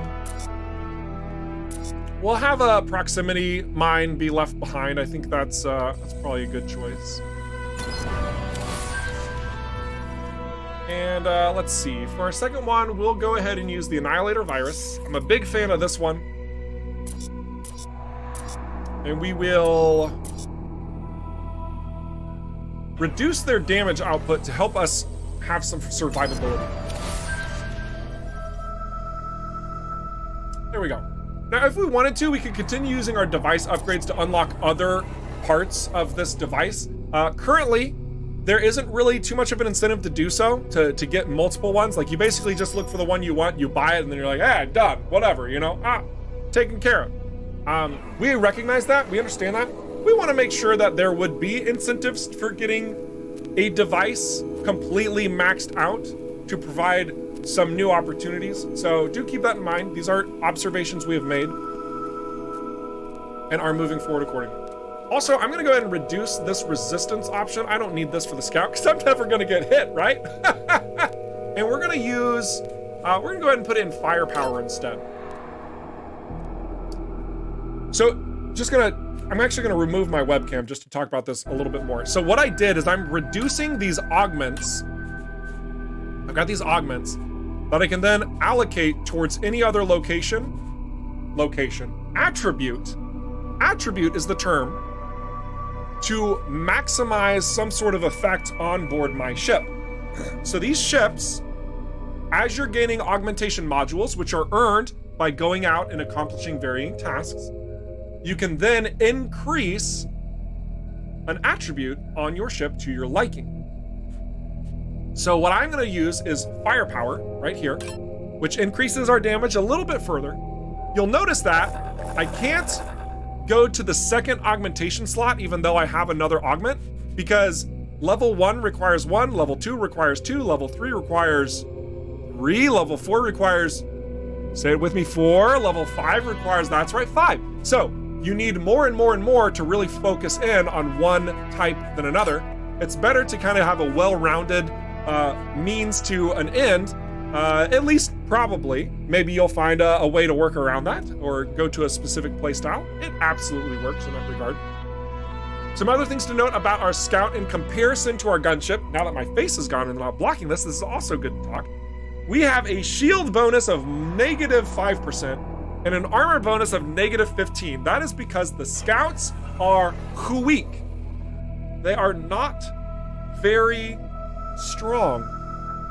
I said the same thing 2 different ways, and I'm sure you all noticed this. In addition to that, we have a characteristic of being a ranger. This means that the further distance we are from our target, the more damage we do to it.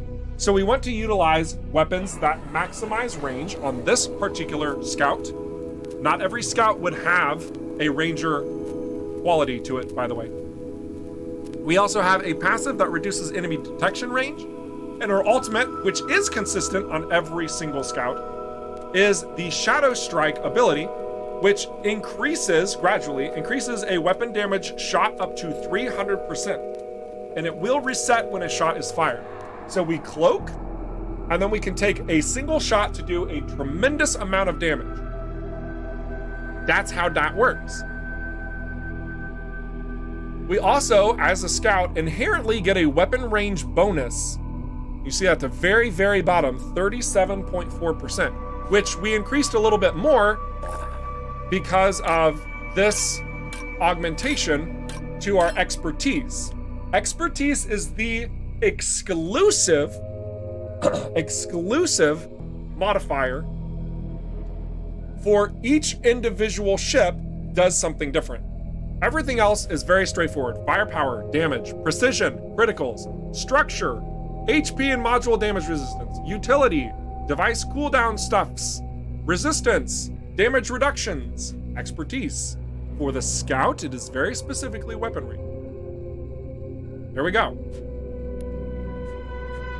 So obviously I need another weapon. Let's go ahead and bring my face back. Boop. You know what weapon we're looking for, right?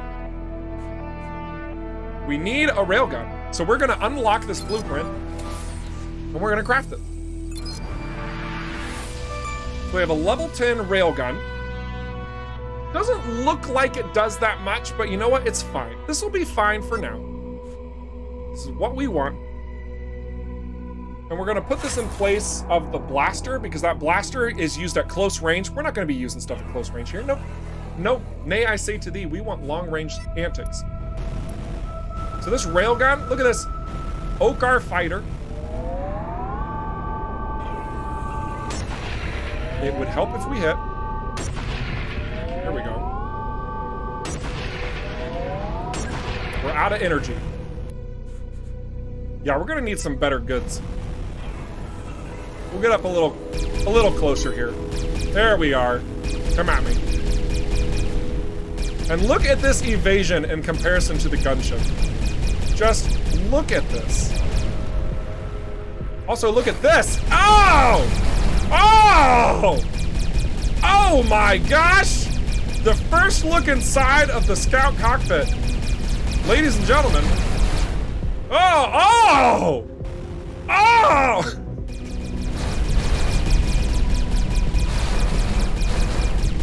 What a delightful viewport. What a delight. Oh my gosh. Sticky turret, thank you very much. What else we got? We got this booster. Goodness gravy. What a delight. What a treat. And actually, I really enjoy the scarlet on the interior here. This is really nice. Oh, look, like there's nothing else around you. It's just like, yep, good luck. Don't fall out of your seat. See, we got some sensor. Oh, better sensors. Yes, yes, please. Thank you very much. We got Aethium crystal shards. Nice, some credits. You know, never go wrong with more credits. And we also have a nice little item on our ship. We just added this. So this sensor, when stopped, resource scanning range is increased by 10% every second to a maximum of 50. So when I hold still, I am naturally seeing more around me. So if there's something nearby, I'm gonna find it. Gonna find it. It's good, good stuff.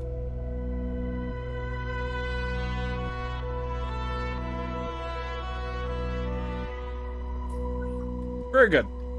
Are all cockpits going to look the same per ship class and first person?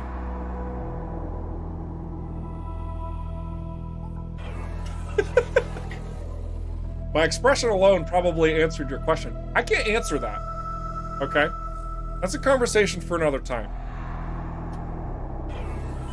Good talk.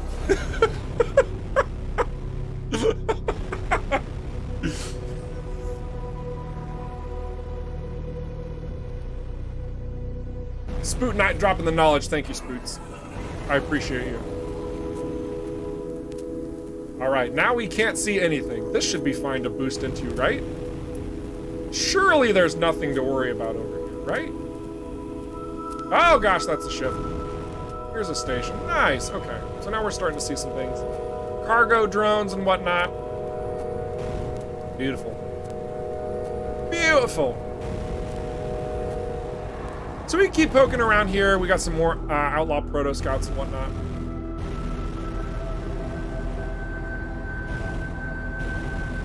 You can see there's a little bit more activity in these locations, and there's also now a couple of new things to interact with at these sites as well. So we have this battery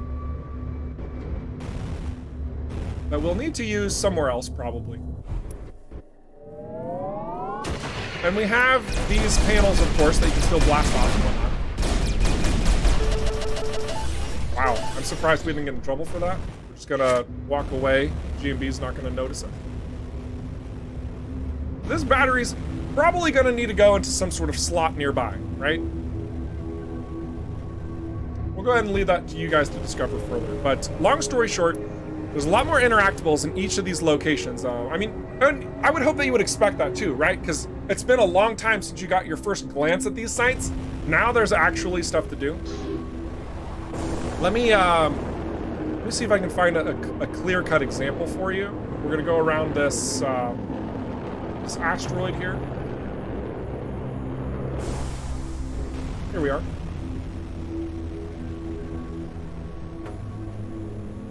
So we got generators, we got secure containers. I mean, there's a lot going on here, because each one of these things, like we're gonna have some interactions that we need to find those batteries out from somewhere else. Who knows? Is this a door? I think that's a door. I don't know. And if you want to be rewarded with all of those things, you're gonna have to really put in some work in some cases to explore all those nooks and crannies.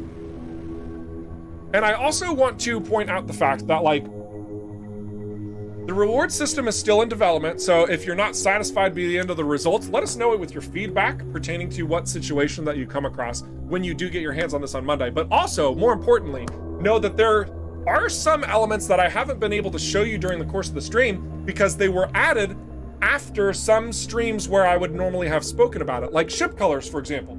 We actually adjusted the ship drop colors, ship color drops to be a little bit more frequent. At first, they weren't dropping as much. So now you're gonna have a greater chance of locating those, but it will require you to scrounge around to discover them. It's not just a simple matter of picking it up from an enemy, but it might be.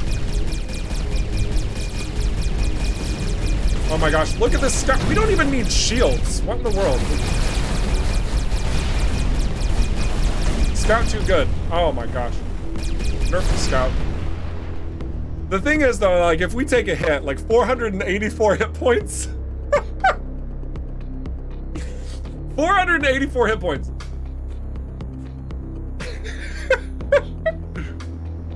Like if we had a railgun like this weapon we currently have, that was fully charged with a 500% charge damage increase, that literally like hit us, we would die in a single shot if we were hit by this railgun.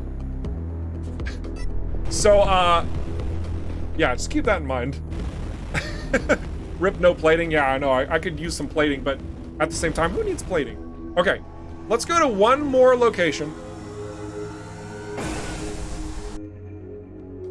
Let's see, where should we go? Where to go? The gauntlet could be fun. Let's go to the gauntlet.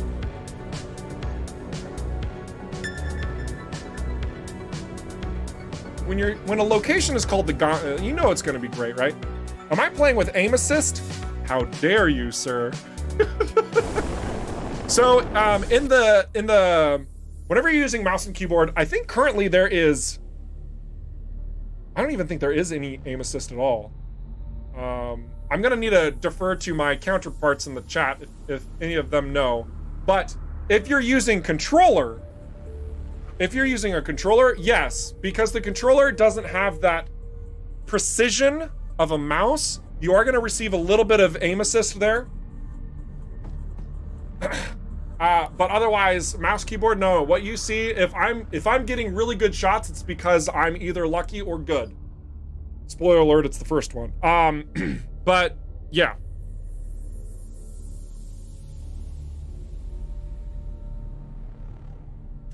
Geekbite says he is aim assist. Oh my gosh. Lol.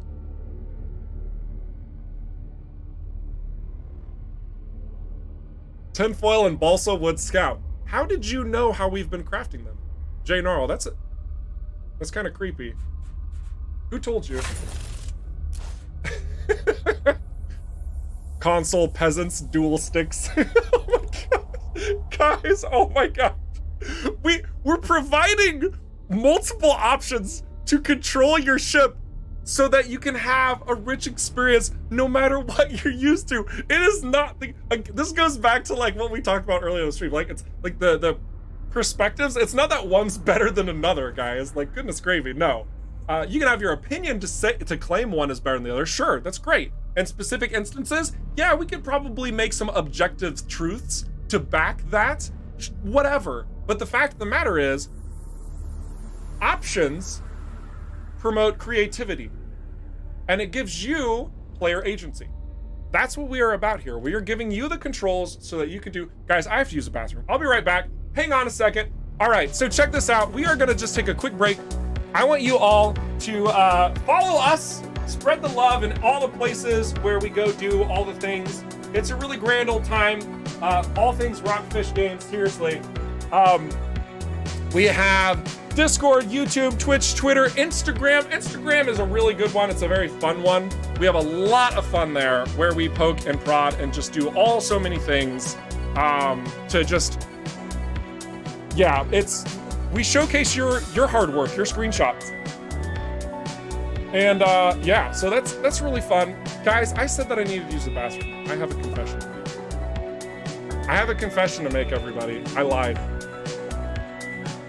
I lied to you because there was actually something else going on.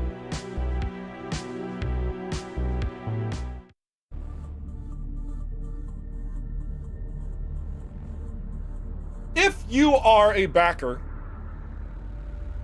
of EVERSPACE 2, if you have supported our cause in any way, shape, or form and own access to the beta, you might want to check Steam right now for any updates.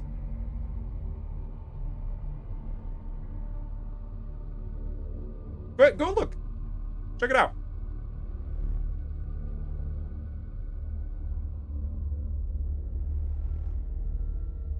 Some of you might be wondering, wait, what? What? What? What? Yeah. Did we just... Yes, we did, actually. If you are a backer of EVERSPACE 2, we just pushed the button for early access. So you will have access right the heck as soon as you're done downloading it, and you can play this weekend. And I also want to point out that you guys, since I know you are already invested, you've shown that through your financials, you've shown that through your comments and suggestions, you guys are gonna help us prep this early access material for when it does go live to the masses on Monday. So please, please, please dive in, have some fun, go freaking wild this weekend, and give us your feedback. Tell us what it's like, because then we're gonna push a patch on Monday, and we're gonna have some fun. Oh, and one more thing. Are you a streamer? Stream it. That's totally fine. Totally great. Let people know about what the early access has, experience your joy and share it with others. This is our gift to you, and it also frankly helps us out so that we can get everything wrapped up where it needs to be when we do go live on Monday. Oh my goodness, that is exciting. You guys are going absolutely crazy in the chat. So, but thank you, sincerely. Like this is a big outpouring from us to you. You guys have been more than patient with us through our delays and adjustments to the schedule. And this is just another way for us to say, you're awesome, go have fun, but also help us, right? Like give us some feedback so that we can continue to make this the best experience it can possibly be. Cool. I'm also gonna tell you, just from a personal side of things, like the way that I feel these style of games are best experienced, especially because they are being developed, right? This is not some sort of episodic release of a game. It's not like we give you the Cedo chapter and now you're getting the Union chapter. I know it can feel like that because it's more content and there's more story to experience, but rest assured, this is not just tacking on more at the end. Like when we're going through development, everything is upgrading, everything is getting modified, everything's getting changed. And as such, I really strongly encourage you to start a new game right out of the gate in order to experience this content. Because the stuff that you experienced first in Cedo, there's gonna be some new missions to discover. There's new equipment that you're gonna find. There's obviously new ships that you can purchase. So please, I highly encourage you to go that route and test it from the ground up. That's gonna give us the greatest amount of feedback. Awesome. Very good. So for anybody who's like, okay, wait a second, I don't see an update, everything's wrong, I'm sick and tired of this, my life sucks. Okay, calm down, everybody. This is the research station the Cedo scientists wanted me to check up on. Adam, no spoilers, please. But also make sure that you can verify your game cache on EVERSPACE 2. You can restart Steam. Some of these little measures will ensure that you do start the update. It is a healthy update, like it's sizable, so it'll take you a little bit of time. But again, I do encourage you to go ahead and poke in and start uploading that now, or downloading that now rather, so that you can dive in over the course of the weekend. So good stuff. For everybody who is jealous and feels gypped and all type of stuff, like guys, seriously, this is a, it's, you know, it's always interesting in these situations because we don't want to leave anybody out. That's not what it's about whatsoever. This is really about letting people in. I know it might not look like that in some cases from some perspectives, but truly, this is a way that we are giving back to our rich, solid, and passionate community. And rest assured, it's only going to be a couple more days until that early access door opens wide. And I am, oh my gosh, I am both excited and terrified for everything that you guys are going to pour out. So thank you for your patience, especially. Thank you for your support. Thank you for hanging on, even when developers can sometimes seem a little bit more shady and not trustworthy and stuff is all like falling apart and you're like, just thank you. Just huge outpouring thank you from Rockfish to you guys. And we will continue to honor you, continue to build upon early access, because you know, like from this point, from early access, this is going to be the builds that are developed into that full game release. Like, so if you have access to early access, you will eventually have the 1.0 release copy of EVERSPACE 2 when it lands at the first half of 2022. Woo! Okay, I feel like that was a good speech. Mom, can you confirm? I know that you're watching. She's giving me the thumbs up. Excellent, thanks, I love you. Okay. It would be surprising if there was still research being conducted here. Yeah, let's try getting inside and see what we can find. So here we have a station that might look a little bit familiar, except it's completely desecrated. Woo, that's rough. But maybe we could find a way in or something. Oh, that doesn't look like a way in. I was hoping it would be. And we see a lot of outlaws around here too, so maybe they're the cause of these antics that have transpired. You know, this railgun, even though it's just a common, deals some pretty decent damage. Pretty happy with that. No thank you, missiles.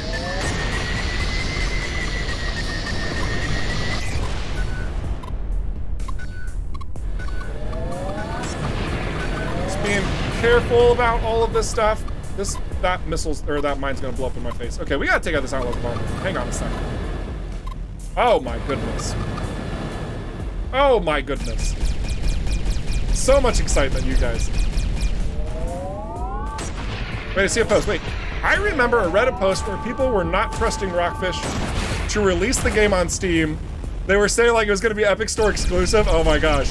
Let me tell you what, we were laughing when people were doing that. I was like, you know what? But we don't blame. Honestly, you can't blame a person for having that opinion. You really can't, right? Like, there's a lot going on. There's a lot of moving parts in the gaming industry, and you know, bad stuff happens. It sucks. It sucks. But rest assured, you know, like, even the developers that may have wronged you, it's not like they're going out of their way to do that. Like, we're all in this together. We're trying to create powerful products. Trust is hard though, and you know, that's why we're taking the initiative to have certain conversations with you. The Scout, ladies and gentlemen.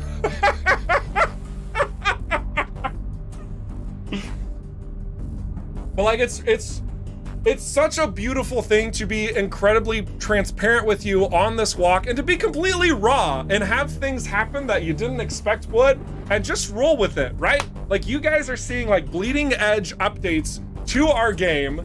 You're getting your questions live answered, and you're seeing me make an absolute total fool of myself in my favorite ship. Just whoops. So we'll just start right back at the beginning of these this area, and maybe we can do this in a capacity that doesn't end in complete utter failure. But yeah, I can't remember what I was saying. That was stupid funny. Oh my gosh. People have been hurt by egos before, or eggs before. Oh yeah, for sure. Yeah, no, it happens. It happens. It happens. Okay, we're kind of in a pickle here because there's a lot of mines over here. It's almost like these outlaws are protecting something. I'm not really sure. Ouch! Nope.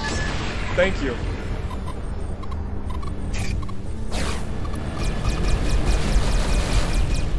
Okay.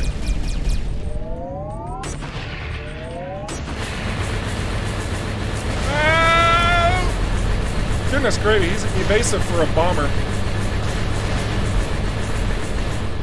That's a lot of wasted missiles. That's fine. Very good.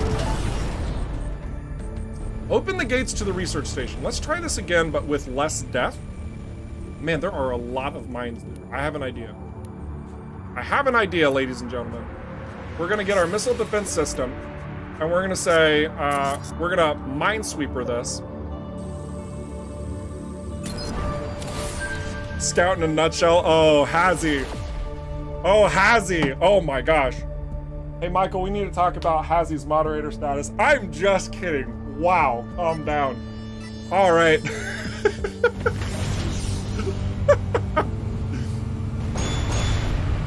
All right, here we go. Much better. Much less death. Okay, so we have a power socket we need to find. Okay, that's interesting. Ah! Ah!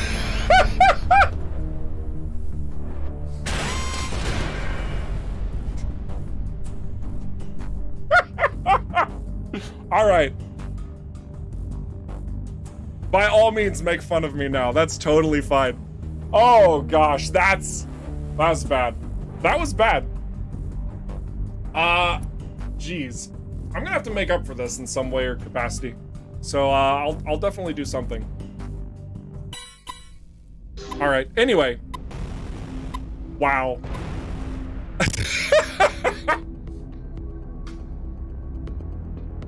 But anyway, just to kind of like wrap up the conversation about like other things and other happenings from other developers and stuff. Guys, don't think on it too much. Like, stuff has happened in the past.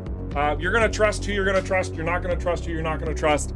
At the end of the day, it's always the developer's incentive to earn your trust, and that's what we are going to do. So thank you for trusting us. Thank you for being a part of our systems. Thank you for helping fund this project, like literally. Thank you for all your valuable feedback and support. I am looking forward to having way too much information to digest over the weekend from the forums as we get ready to push the button on Monday. So yeah, it's been really good. So we're gonna go ahead and end playing the game since I legitimately have hurt feelings. I'm a broken man. And instead I wanna answer a bunch of questions that you guys have, because I'm sure you are ripe with questions. So hit me. What type of questions do you have for this early access that's launching for all on Monday, but has officially launched for all of our backers and supporters that own the beta? I'm seeing some more outpouring of love. Oh man, I love it. I love it from Sniper, saying thank you, how we're handling the whole early access and Kickstarter things. Really shame to be best Kickstarter experience I've had. Wow, my goodness, that's a lot of praise. Thank you. Thank you for being a part of this experience. That's awesome. Exactly what time Monday? Asked Jacob Mars. Michael, do we have a specific time on Monday that we're pushing the button? Is that something that we can answer? I'm honestly not sure. I'm gonna have to defer to the big bad boss himself. Does early access support joysticks and HOTAS at this time? It should, to my understanding, support HOTAS. I don't know if all the kinks are out of the way, but I'm fairly confident that it has HOTAS support. Captain Richard. Everyone's giving so much praise, like, ask questions, please.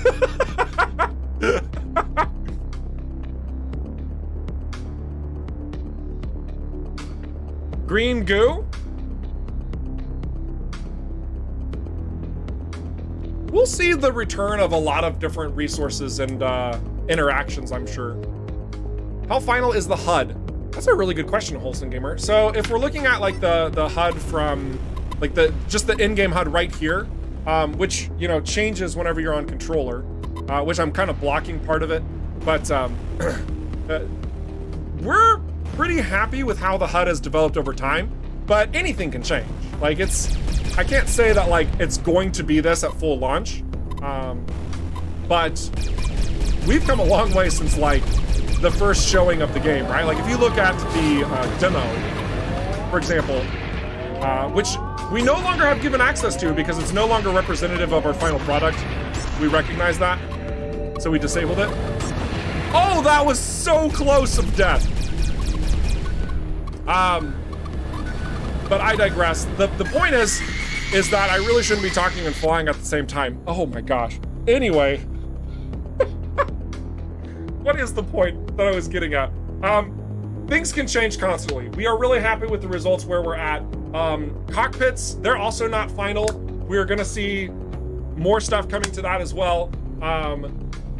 Yeah, so there's gonna be a lot that gets shaped and changed. So if you have feedback pertaining to the UI, like if you really love something, let us know. If you really despise it, let us know as well. How many ships are available in early access? You have access to 3 subclasses in the mediums. You have 1 scout and 1 gunship. The scout and the gunship do not have their modular systems developed fully. It's actually quite the treat that we were able to push those into the early access for you to even use at all at this point. So you're welcome. Pretty awesome stuff. You'll see more added to those ships as well as future ships growing beyond that. So 5 is the direct answer to that. Customizable HUD, that's a lot of added work, believe it or not. We'll probably implement our own standardized HUD that gives you all the information that you need. Will it have regional pricing? I believe the answer to that is yes.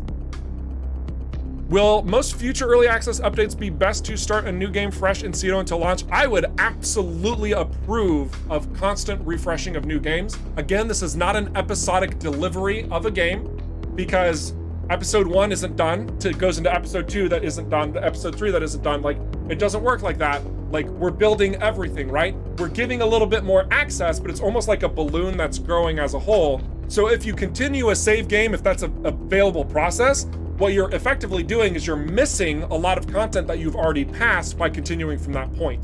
I don't encourage that at all, because then you're gonna miss out on content. I don't want you to miss out on content. Don't chat and fly, words to live by. Oh my goodness. Can we store multiple ships now? Yes. I think there are, actually I don't know what the limit is in particular. I know that you can at least store 3. Last couple of questions, because then my wife needs to go pick up my daughter and she's gonna kill me if I keep going on too long. Because we are over time. Woo! Let's see, how hardware demanding you place the game at the moment. Oh, actually, Wholesome Gamer, we dropped a note. Let me read this directly from our Discord because we added this to our frequently asked questions. So straight up minimum requirements. Windows 10 64-bit processor would be an Intel Core i5 or AMD VX 6300, memory 8 gig of RAM, NVIDIA, for a graphics card, you need NVIDIA GeForce GTX 780 or an AMD Radeon R9 69. Nice. R9 2090, DirectX version 11, at least 50 gigabits of storage space, and do keep in mind that the game is in early access, so minimum specifications may change during development. That is the minimum. We do have recommended, it's over on the Discord. I encourage you to check that out as well because I'm flying by the seat of my pants. I gotta go. My wife is in fact going to murder me. But guys, I really do appreciate all the questions, all of the opportunities, all of the everythings that you have provided us so that we can really deliver on all of these promises that we've been making. It has been such a pleasure to go through this, to have these interactions on these streams every Friday. Truly, like, you guys are so freaking awesome. And I am Eric Schrader, your community ambassador for Rockfish Games, your servant and your guide for all things Everspace 2. Don't stop being awesome, and we'll catch you in the next stream. And also, we'll catch you out on Twitch whenever you're streaming the early access come Monday. All right, toodles!